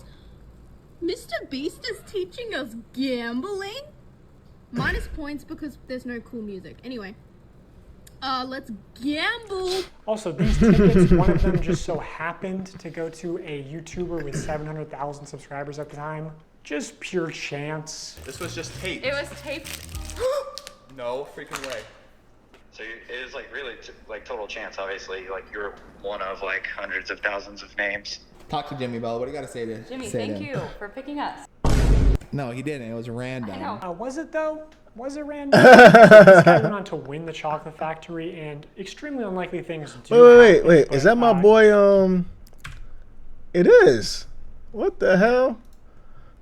That's my boy right there. I love Kitchen Nightmares. Kitchen Nightmares is fire, bro. One of my favorite shows to watch on YouTube. Went on to win the chocolate factory, and extremely unlikely things do happen, but can we see how the winners were chosen maybe? Because knowing how important it is to Jimmy that every video has entertaining contestants through the whole video, it's a little suspicious. I'll just say, in my opinion, as somebody who worked for Mr. Beast, I don't think this large YouTuber won a ticket purely by chance. Also, I know that producers are sort of able to pull strings behind the scenes to give some contestants better chances than others. And he runs these sweepstakes to like bribe children with gambling to consume more sugar. Like, this is far worse than a lottery ticket because a lottery ticket doesn't give you diabetes and only pay out your rich and famous friends. Like, Mr. Beast is bringing hundreds of thousands, if not millions, of new people to the candy aisle, whether he wants to admit it or not. People are just walking to the chocolate aisle, and instead of buying Hershey's, buying Feastables. Like, people who never would have bought chocolate in Walmart are walking to the chocolate aisle specifically to buy Feastables. I'm bringing non-obese people to the chocolate aisle. What a hero. Listen, man, that boy Mr. Beast, he's being competitive, bro. He's coming into the chocolate game late, and he's up against giants, you know? Hershey's, Nestle, you know, you up against giants, bro. You got to do something different out of the norm to get people to go in there and buy your chocolate. Now, I never ate a Beastable. I never even seen a Beastable in person, but he's doing what he got to do to get people to buy chocolate. Look, people are going to buy chocolate, right? They're going to buy chocolate. Why not buy your chocolate? You got to get them there somewhere. You got to get them there somehow. And at the end of the day, it's their choice. They're choosing. You know, that you giving them a value. You're increasing the value for your chocolate. That's what it is. And maybe they might not win the value that you're increasing it for, whether it's to win a car or win a vacation. But who knows? They might discover this chocolate and realize that, hey, even though I didn't win the car or didn't win that vacation, I discovered a new chocolate that I like. And maybe now they might keep buying that chocolate. You know, so it's marketing for a lot. That's just where I look at it. It's just marketing. Creating a new market. Exactly. Yeah. I'm bringing new customers to the aisle. Okay, I guess he does want to admit it. You know, kind of a weird flex, not something I would brag about Jimmy. Also, maybe I should mention technically I'm a certified nutritionist, which really just means I paid $1,200 for a course and then failed to launch a health food company. But I know that poor diet and especially excessive sugar consumption is the #1 cause of death and health problems in America. Wait, what he said? He said that he went to school to become a nutritionist and then he tried to open up a business that failed? Which really just means I paid $1,200 for a course and then failed to launch a health food company. But I know that he failed to launch a health food company. I mean, ain't nothing terrible about that. You try to do something, it failed. That's fine. People fail trying to start stuff. You know what I mean? The key thing is that you tried. You know what I mean? I hope that you're not a bitter person because of it. I hope you're not bitter about it. You know what I mean? At least you try to do something. You know, there's people out here that never try to do anything. And I don't know what happened between you and Mr. Beast. I don't know what the fallout was, but I mean, whatever happened, it's pouring through this video. You know what I mean? For you to go through all this, I mean, unless Mr. Beast did something crazy to you that's life-changing, outside of maybe firing you, maybe, you know, because you worked with him. I mean, if he fired you, maybe because you just didn't fit, if you just didn't fit there, and now you're doing all this exposing stuff, I'm not gonna lie, I don't really respect it. I don't really respect it, because the way I'm looking at it is that when you was working there, you was okay with it, right? You was okay with it when you was working there. I mean, in the beginning of the video, he said that he was gonna expose him anyway, right? But when everything was fine, when everything was great, when you was making money or enjoying the lifestyle, everything was okay. You saw what was happening, but it wasn't a big deal because you was happy. But now that you're not happy, whatever happened between y'all, and now that you're no longer there, now you want to use the negatives that you discovered when you was a part of it. Now that you're no longer a part of it, now you want to use that to take them down. I don't know, bro. I don't know. I don't respect that. Poor diet and especially excessive sugar consumption is and that's what I'm getting. That's what I'm getting so far. I don't know his story. It could be more than that, but that's what I'm getting so far. one cause of death and health problems in America, including some of the health problems that Mr. Beast claims to care so much about. Blindness, deafness, loss of limbs. Mr. Beast also just launched a combo with Zaxby's, which if you get a soda, it's over 2,000 calories for one meal. Because obviously so much obesity and disease comes from the stuff we eat. The only thing real in this video is the new Mr. Beast box at Zaxby's. I'm pretty sure this would be illegal in Europe. This is like more calories in one meal than the average 10-year-old is supposed to consume on a daily basis. Tell me how I'm killing little kids. New research finds childhood obesity rates are getting worse. The #1 killer in America is obesity. The number of deaths in overweight people surpass alcohol and smoking altogether. For 30 days straight, we are going to be giving away $10,000 to a lucky customer who scans the QR code on the back of any new Feastable bar. It's just at the end of the day, a parent has to buy it. The kid is not clocking out of work. You know what I mean? He's not clocking out of his nighttime job after he get out of school. When he gets out of kindergarten, then he's going to his 4 to 12 job. You know what I mean? 4 p.m. to 12 a.m. job, clocking out 12 a.m. and stopping at the 24-hour 7-Eleven to pick up some Feastables on the way home. Like, you know, little 10-year-old Jimmy is not doing that. You know, he has to get the money from the parents. His parents got to be cool with him buying that. You know what I mean? At the end of the day, parenting is the first line of defense.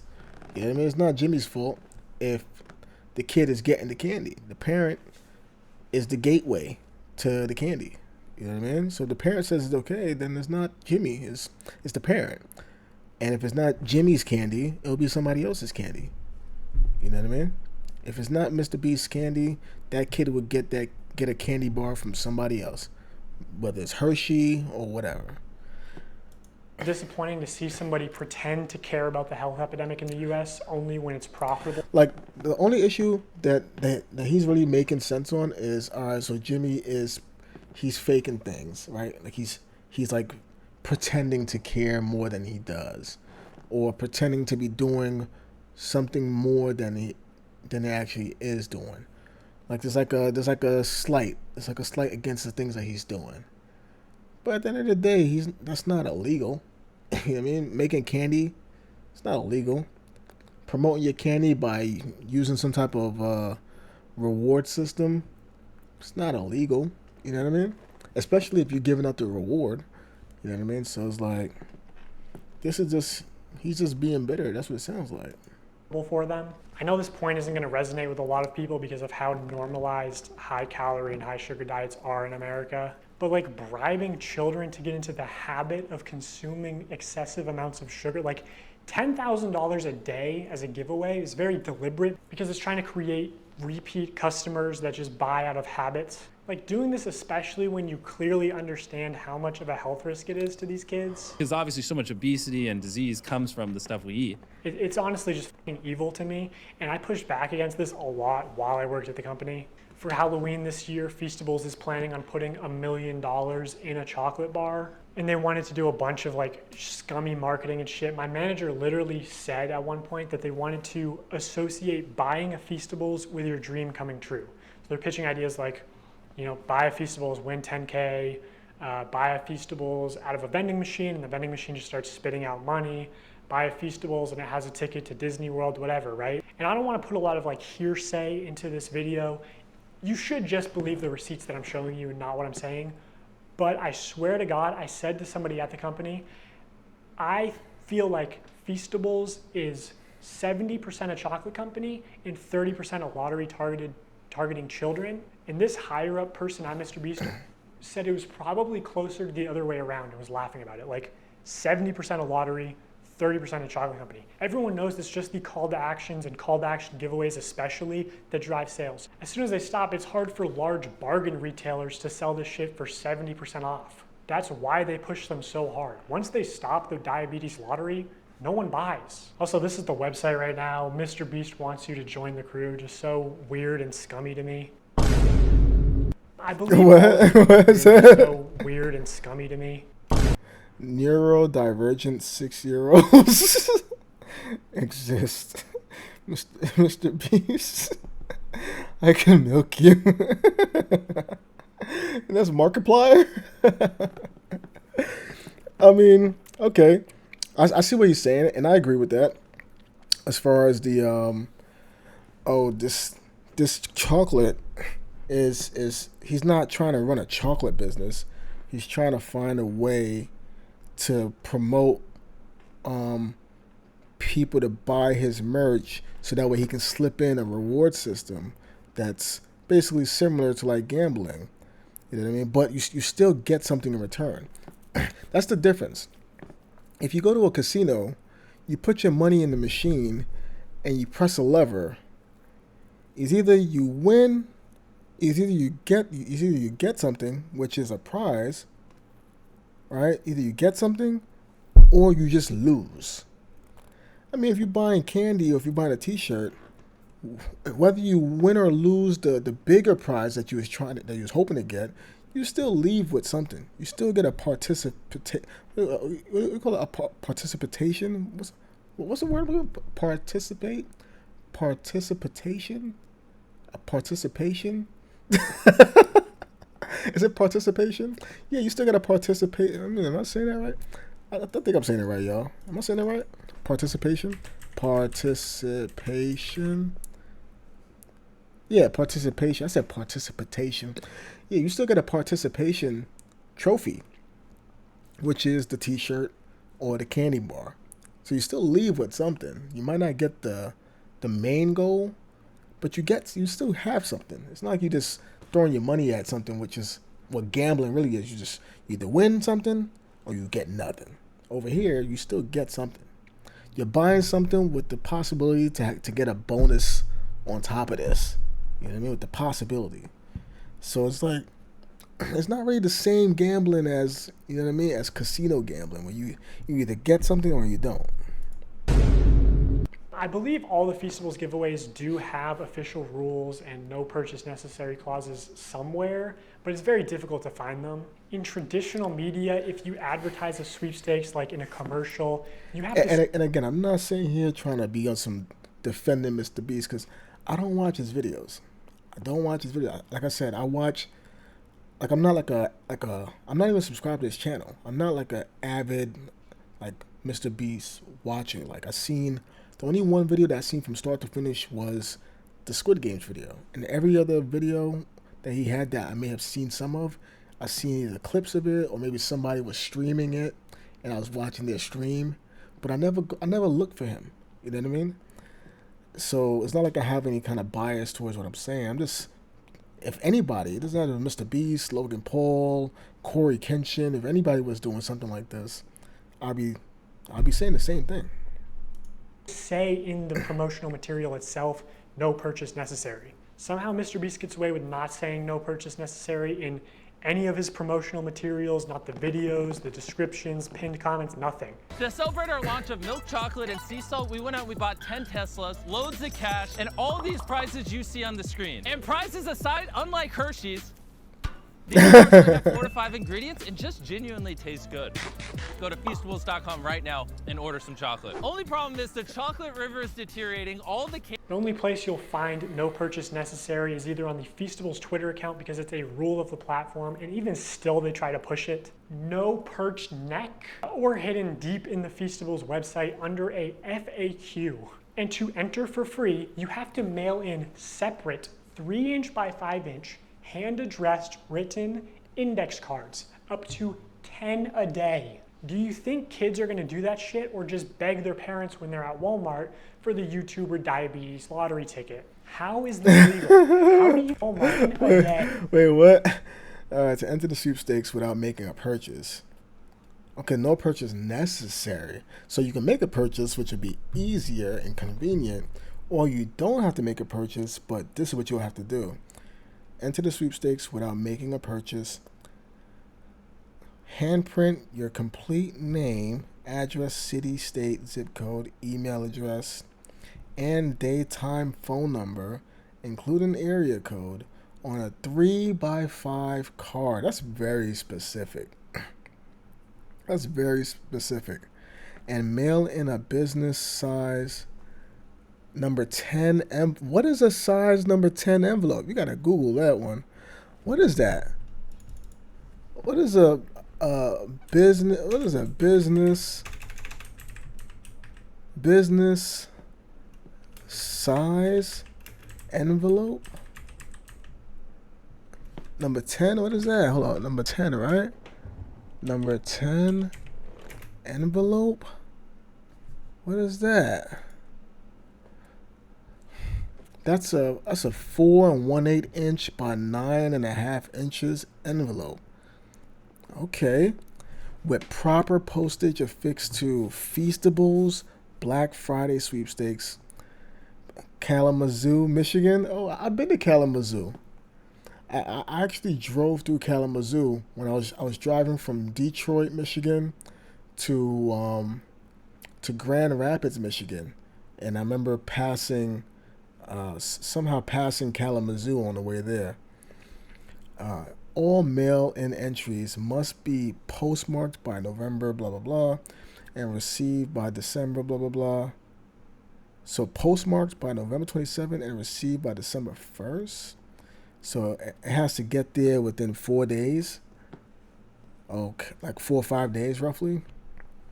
Okay, so you got to really be on top of that. This is a tight window to get all the right equipment. This is a tight window right here. To be considered for entry. This too much. It's not a lot of room for failure with this window. Each mail-in entry will count as 30 entries. Each mail-in entry will count as 30 entries. Hey, that's not bad. That's not bad. I mean, one entry will count as 30, as opposed to just buying one chocolate bar.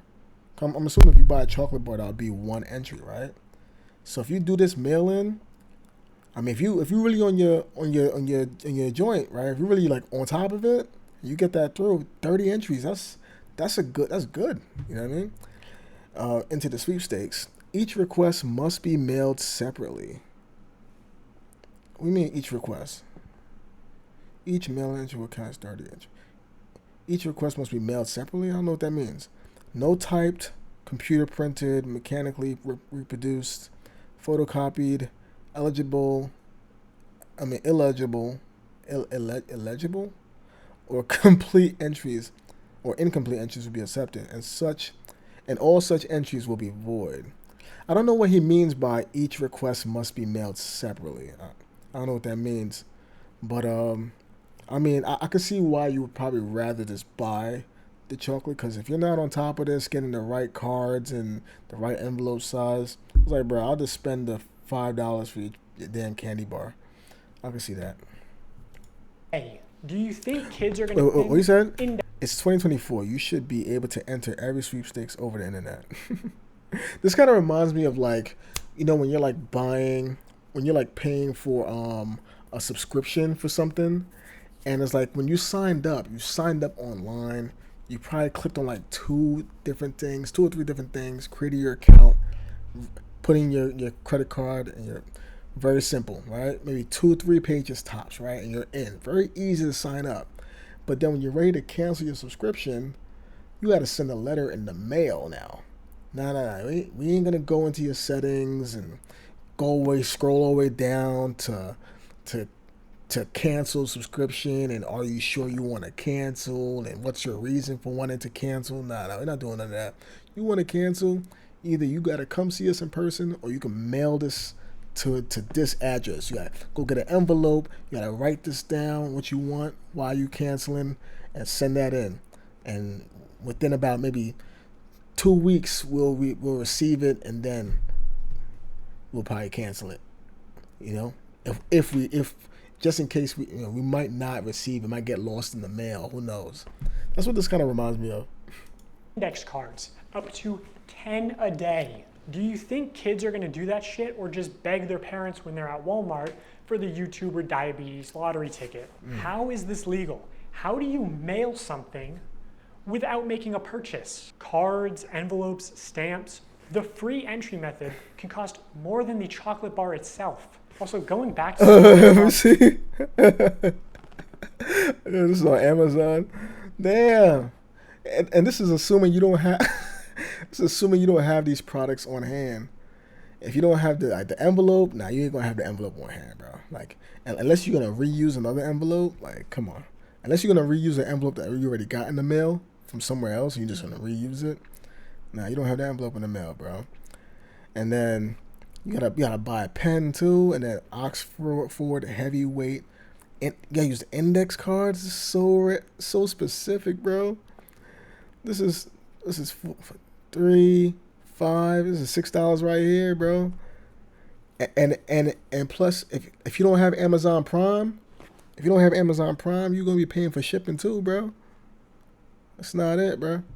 Entry method can cost more than the chocolate bar itself. Also, going back to sweepstakes law for a second, payment isn't. Yo, this shit's smart, bro. Yo, he is smart.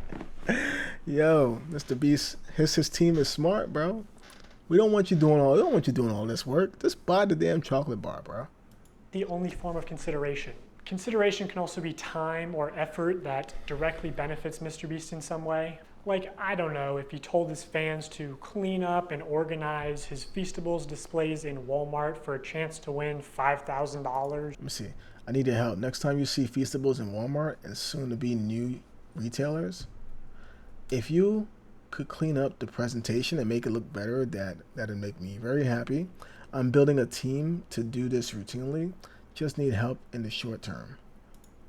Shelfie cleanup and $5,000 drawing? They thought this was going to be a monthly thing, but it got a lot of controversy, obviously. How can I successfully clean up the shelves? Wow, glad you asked. No bars on the shelf? Go find an employee and ask them to check to see if there is product in the back room and ask them to bring them out so you can put it on the shelf to match the tags. What the f***, dude? Imagine a 7-year-old looking for the Walmart manager so he can ask to stock shelves for a chance to be compensated. Dude, was Walmart in on this? This was not just one off-the-cuff tweet. This was like planned with instructions and graphics and everything. Also, a company asking children for selfies is a little bit weird. And while you're at it, if you want to maybe move some Hershey's bars and make sure that Feastables has plenty of space, I wouldn't complain. Ah! I just cannot believe they were going to give $5,000 when did this video? to one of Mr. Beast's child laborers for stocking shelves. And no one at Mr. Beast was like, hey, this is a terrible idea. Actually, if you said that, you'd probably get fired. This is the best tasting chocolate on earth. Good job, boys. Whoa, whoa, whoa, whoa, whoa, whoa. How do we know that's the best tasting chocolate in the world? You're fired. What? This is such horse shit. You can do that? I mean, that is a bit of a stretch. Yeah. The most shocking. It's an opinion. You know what I mean? It's an opinion. I don't think that's illegal to say that. Like, come on. Result was that Feastables never earned anything higher than a 3rd place ranking. But I do think their branding is like world's best chocolate bar is how do you get away with that? World's best chocolate. World's best pizza. What does that even Nah, he's right. He said world's best pizza. I've seen that before. I've seen world's best burgers. I've seen that at some random spot. When you go in there, it doesn't even look like they make burgers. It's like some little Spanish spot. I'm like, y'all make burgers in here? I've been there so many times, never ordered a burger. And on the outside it says like world's finest burgers or world's best burgers or something like that. I know it says world's something burgers. I've never seen anybody buy a burger in that place. It's just, you can just say whatever you want. What do you mean? Define that yourself. Yeah, I mean, I guess. But I would think you'd have to, I don't know. I'm sure whoever worked on his marketing gave some thought to it or something. Feastables marketing team giving thought to some. Okay, one last point of consideration. Prolonged attention is definitely a form of consideration.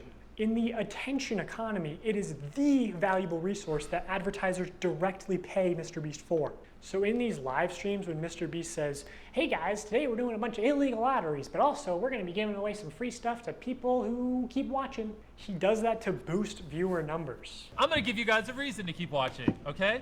Here's what I'm gonna do.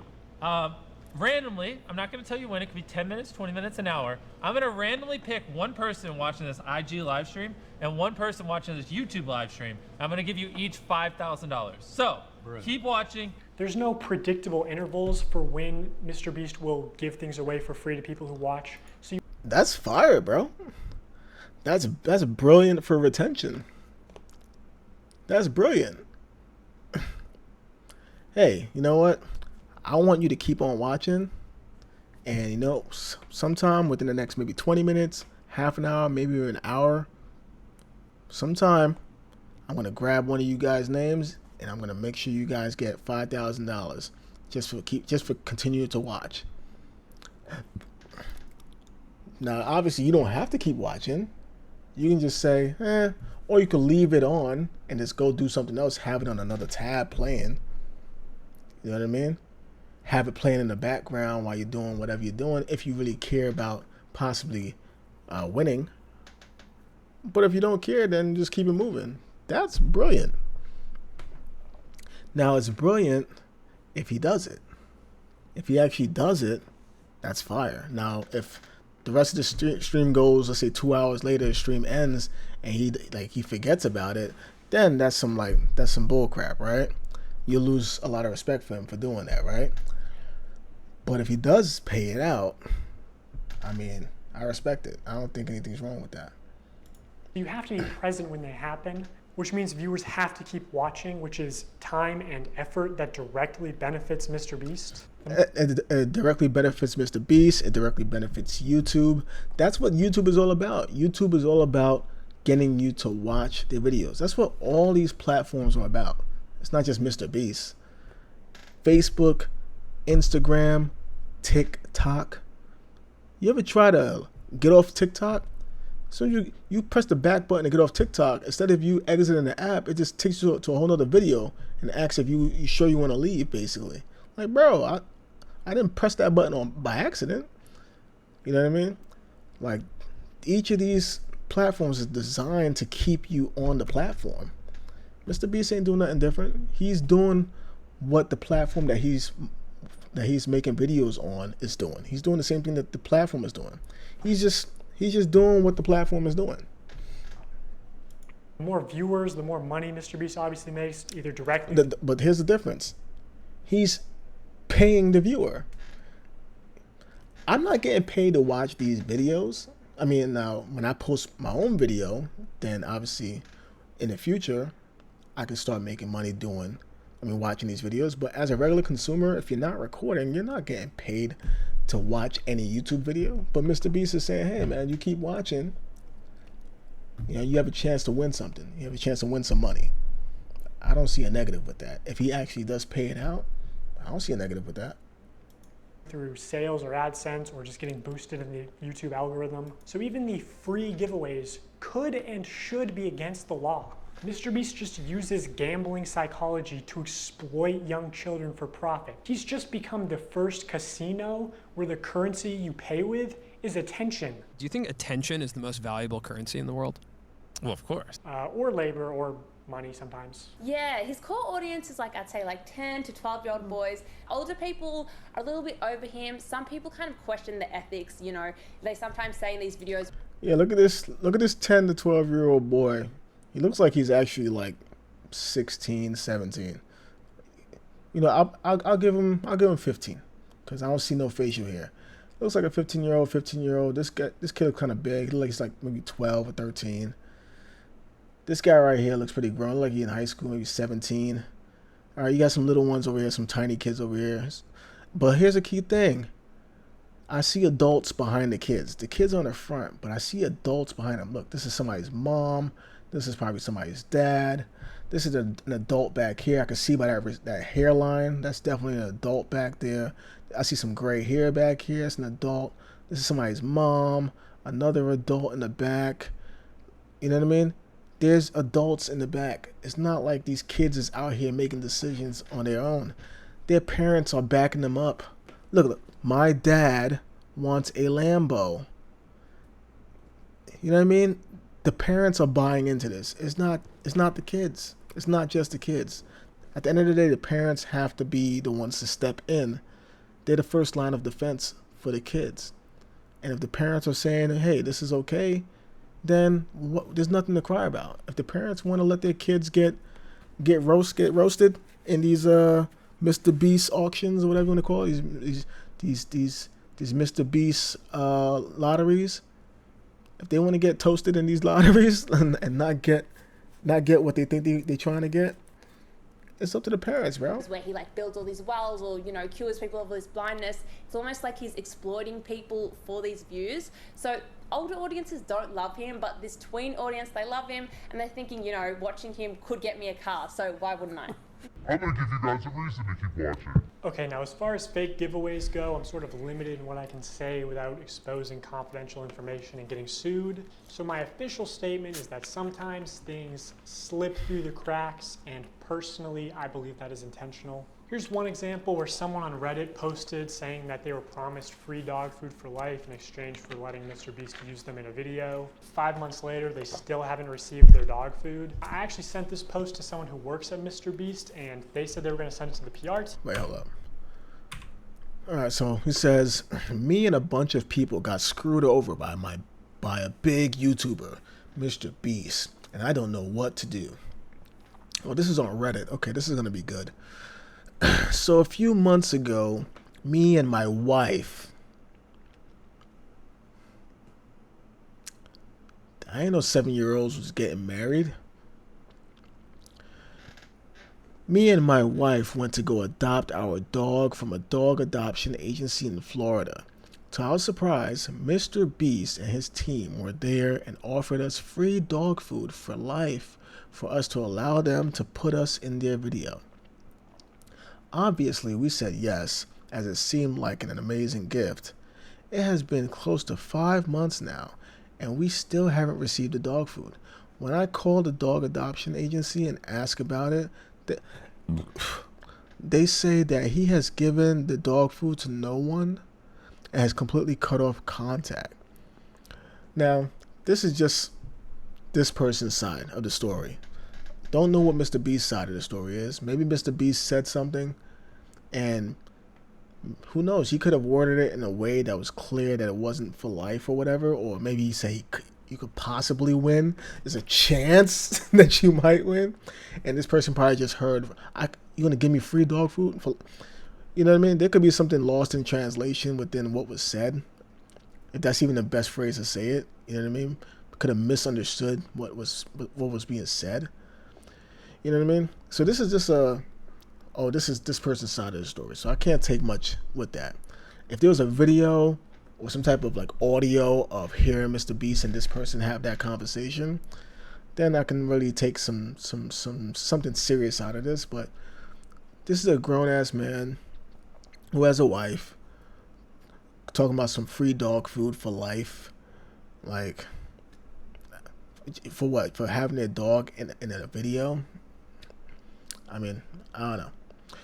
I'm not saying that the person's lying, but what I'm saying is I can't just take this at face value. I don't know who this person is. I don't know if they're a liar. I don't know. And he said, "Dang, I don't know what happened. We'll send to our PR team. Thanks. Hey, if you ever need complaints to send to PR, I'm your guy." Oh, this person is saying that I have plenty of complaints, I guess, to send. Team, and then the Reddit post got taken down. So I don't know if okay, it got resolved.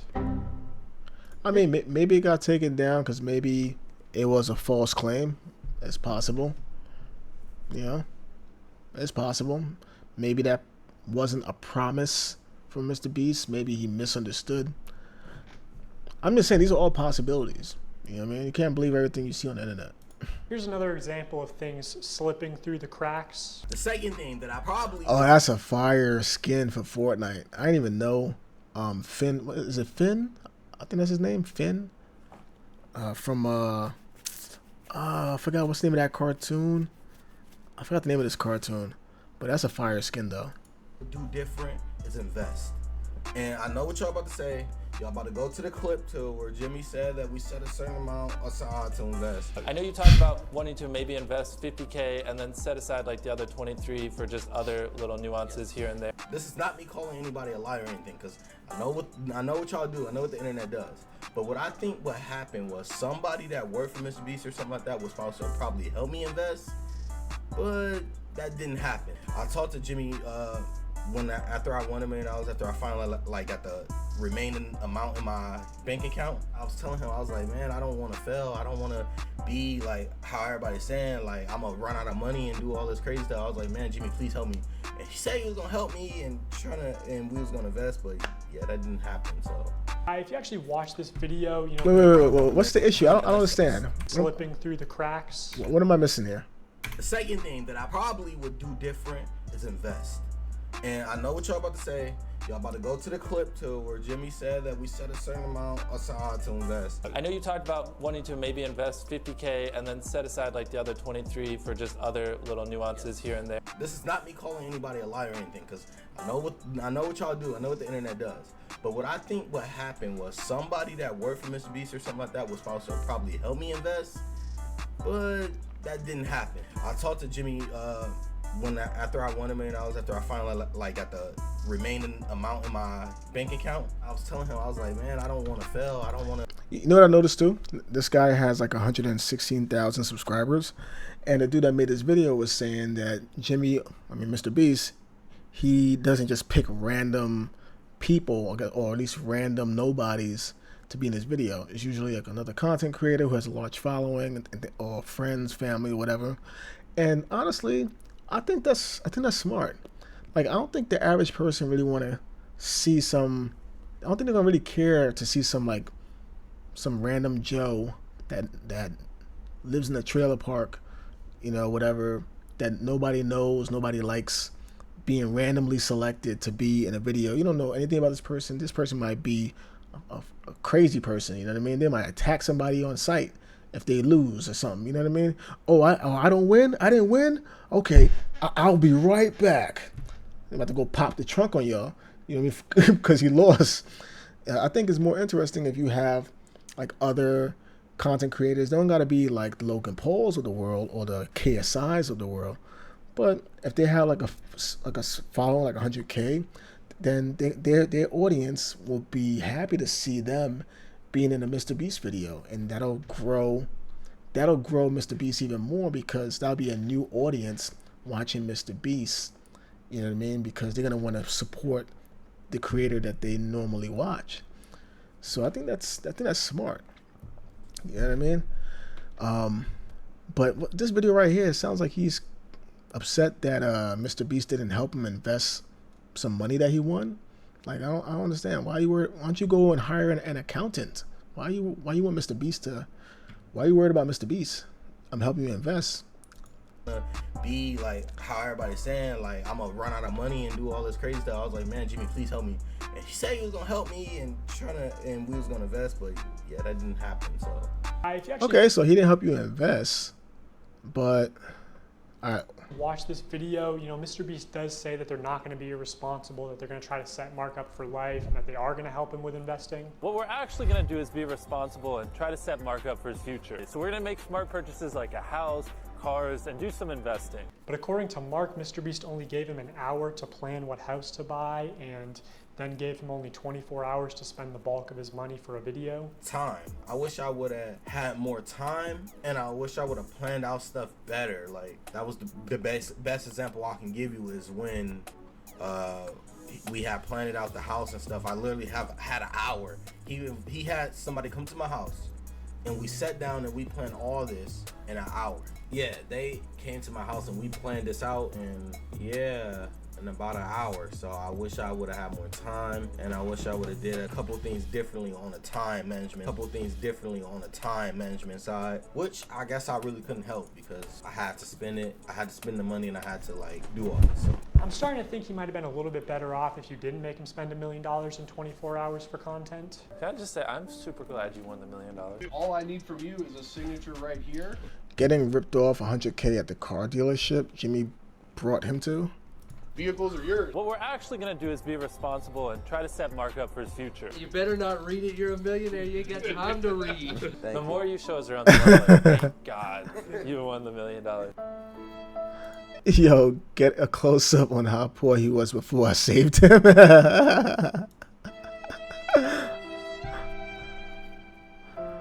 Buy my chocolate and I might save you too.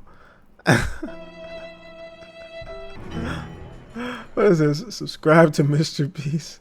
Money, Mr. Beast. So, you're selling Krabby You are running illegal lotteries. Patties, eh, Plankton? That's right, Squidward. Dawson. And there's a free And you could win a free prize. helmet with every purchase. Care for one? No. You may have hoodwinked everyone else in this backwater town, but you can't fool me. I listen to public radio.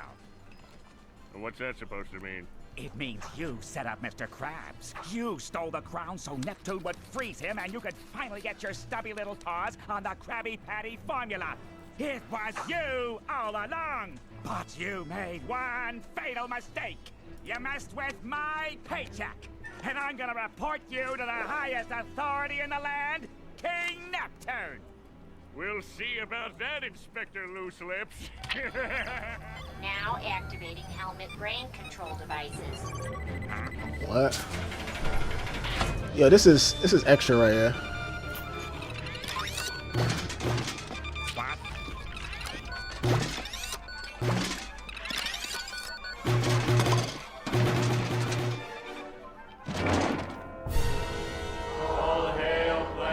Subscribe to Mr. Beast. He does charity. Mr. Beast does charity.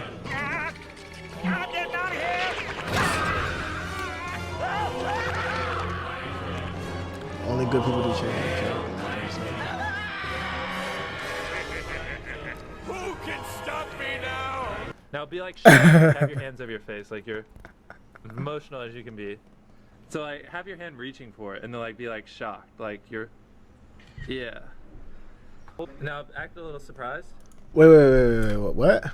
It says if you've worked with Mr. Beast, contact me.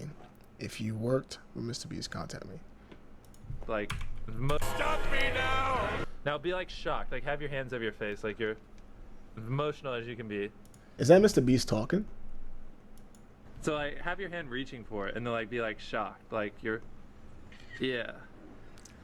Now act a little surprised. Like be like really shocked with your mouth open. Wait, what? Mr. Beast, when people don't trust him anymore after he continuously lied to everyone. I don't know if that was a Mr. Beast video at the very end with the pizza guy. I don't know. I feel like that's something he may have done before. Like, oh, I'm gonna tip the pizza guy like $1,000. I could see that being a Mr. Beast video. I'm not gonna lie. The video itself, right? It was well put together. It was definitely a good video that he put together. I found it to be entertaining. The edits were great too, and he was making a lot of valid points. He definitely got his point across, that's for sure. But I have to say, my main takeaway from the video is that Mr. Beast, he uses like the possibility of he uses the fame of his videos of, hey, do you want to be in one of my videos, or do you want to win a prize just like these other people you see winning prizes? Like, you see me done it before. You see me give away money, gifts before. Do you want to be one of these people?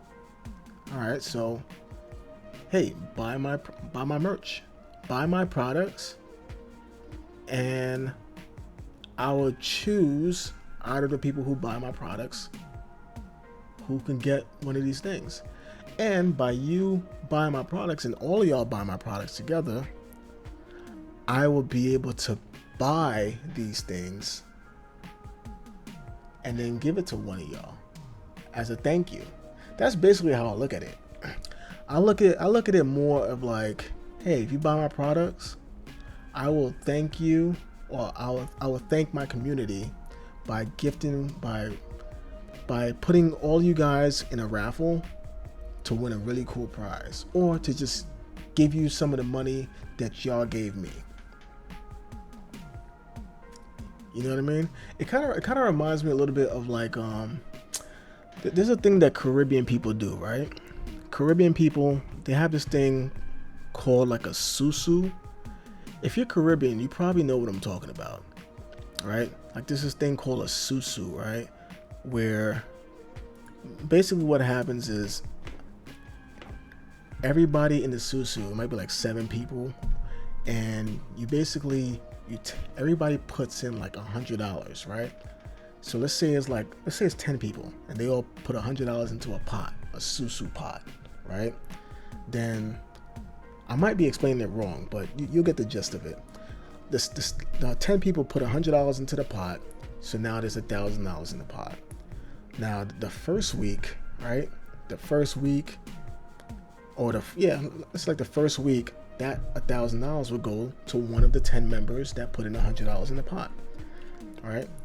And then like the following week, you put in another $100, right? And then another person out of that 10 people, they get the $1,000 from that following week. And then the following week, you keep doing that same thing. So basically depending on what week it is, you're gonna end up getting $1,000, right? So maybe you need $1,000 right now. It's kind of like you're borrowing from each other, kind of. You know what I mean? Like, let's say you get $1,000 this week, all right? Then the next person, somebody else that's in that 10-man group, they get $1,000 for the following week. And every week you got to stay in the susu, keep putting in $100 every week. But then eventually that money comes back to you. It never really made much sense to me how that worked, but there's people that do that. I never got involved in that, but there's people that do that. It's basically like the group is chipping in to buy one member in that group, or to give one member in that group a load of money, kind of like a loan. You know what I mean? It's sort of like a loan system. And that's how I look at it with Mr. Beast. Hey, if you guys buy my shirts, right? It's like you guys are giving me money, but you know what? I don't want you to give me money for nothing. I don't want you to just donate. You get a product. You get a dope product, right? You get some nice candy, get a nice t-shirt, right? And then with that money that you gave me, right, for buying my product, obviously that's going to support me. It's going to allow me to keep doing what I do, make these awesome videos and whatnot. But also I'm going to give back with the money that you guys spent on my product. I'm going to give back by selecting the people, selecting out of the group of people that gave. I'm going to select out of this group and randomly choose one of y'all to win, to get a gift back, or to get even more money back. You paid $42, now you have a chance to get $42,000 back or something. You know what I mean? And I mean, honestly, I don't see an issue with that. I mean, I understand he's saying the whole gambling thing for kids, but at the end of the day, they got to go through a wall, a parental wall, and because they got to go through a parental wall, at the end of the day, the parental advisor has the last say. And if they say it's okay, then shit, it's okay. It's okay. You know what I mean? That's how I look at it. I mean, the parent has to let the kid know if this is okay or not. And if it's okay in that parent's household, then it's okay. You know what I mean? It's the parent's money. Ultimately, it's not the kid's money. It's the parent's money. You know what I mean? So that's just how I look at it. I mean, outside of that, he mentioned some other things about Mr. Beast lying and, oh, we're not making any money. Oh, please buy more. We're not making no money. I mean, yeah, we know he's lying. Now, the kid might not know, but still, the kid has to go to the parent. And if the parent sees that, and the parent can't tell that this guy is lying, well, can't tell that doesn't make sense, because if you have all these people buying, you definitely make more money than you're giving back. If the parent doesn't have the common sense to let his kid know, hey, nah, he's getting money, then bro, that's on that parent. He's a dummy. That parent is a dummy then. You know what I mean? And that dumb parent is gonna do way worse for that kid than buying that kid a t-shirt. That's just how I see it. You know what I mean? That kid is gonna have worse problems than gambling if that parent can't tell that Mr. Beast is making more money than he's actually saying. If he's saying that, you know what I mean? So they got bigger problems than buying a t-shirt, you know? So that's just how I see that. But yeah, man, it's a cool video, man. I was entertained. This is gonna be a much longer video, but yeah, it is what it is. Told you get your snacks.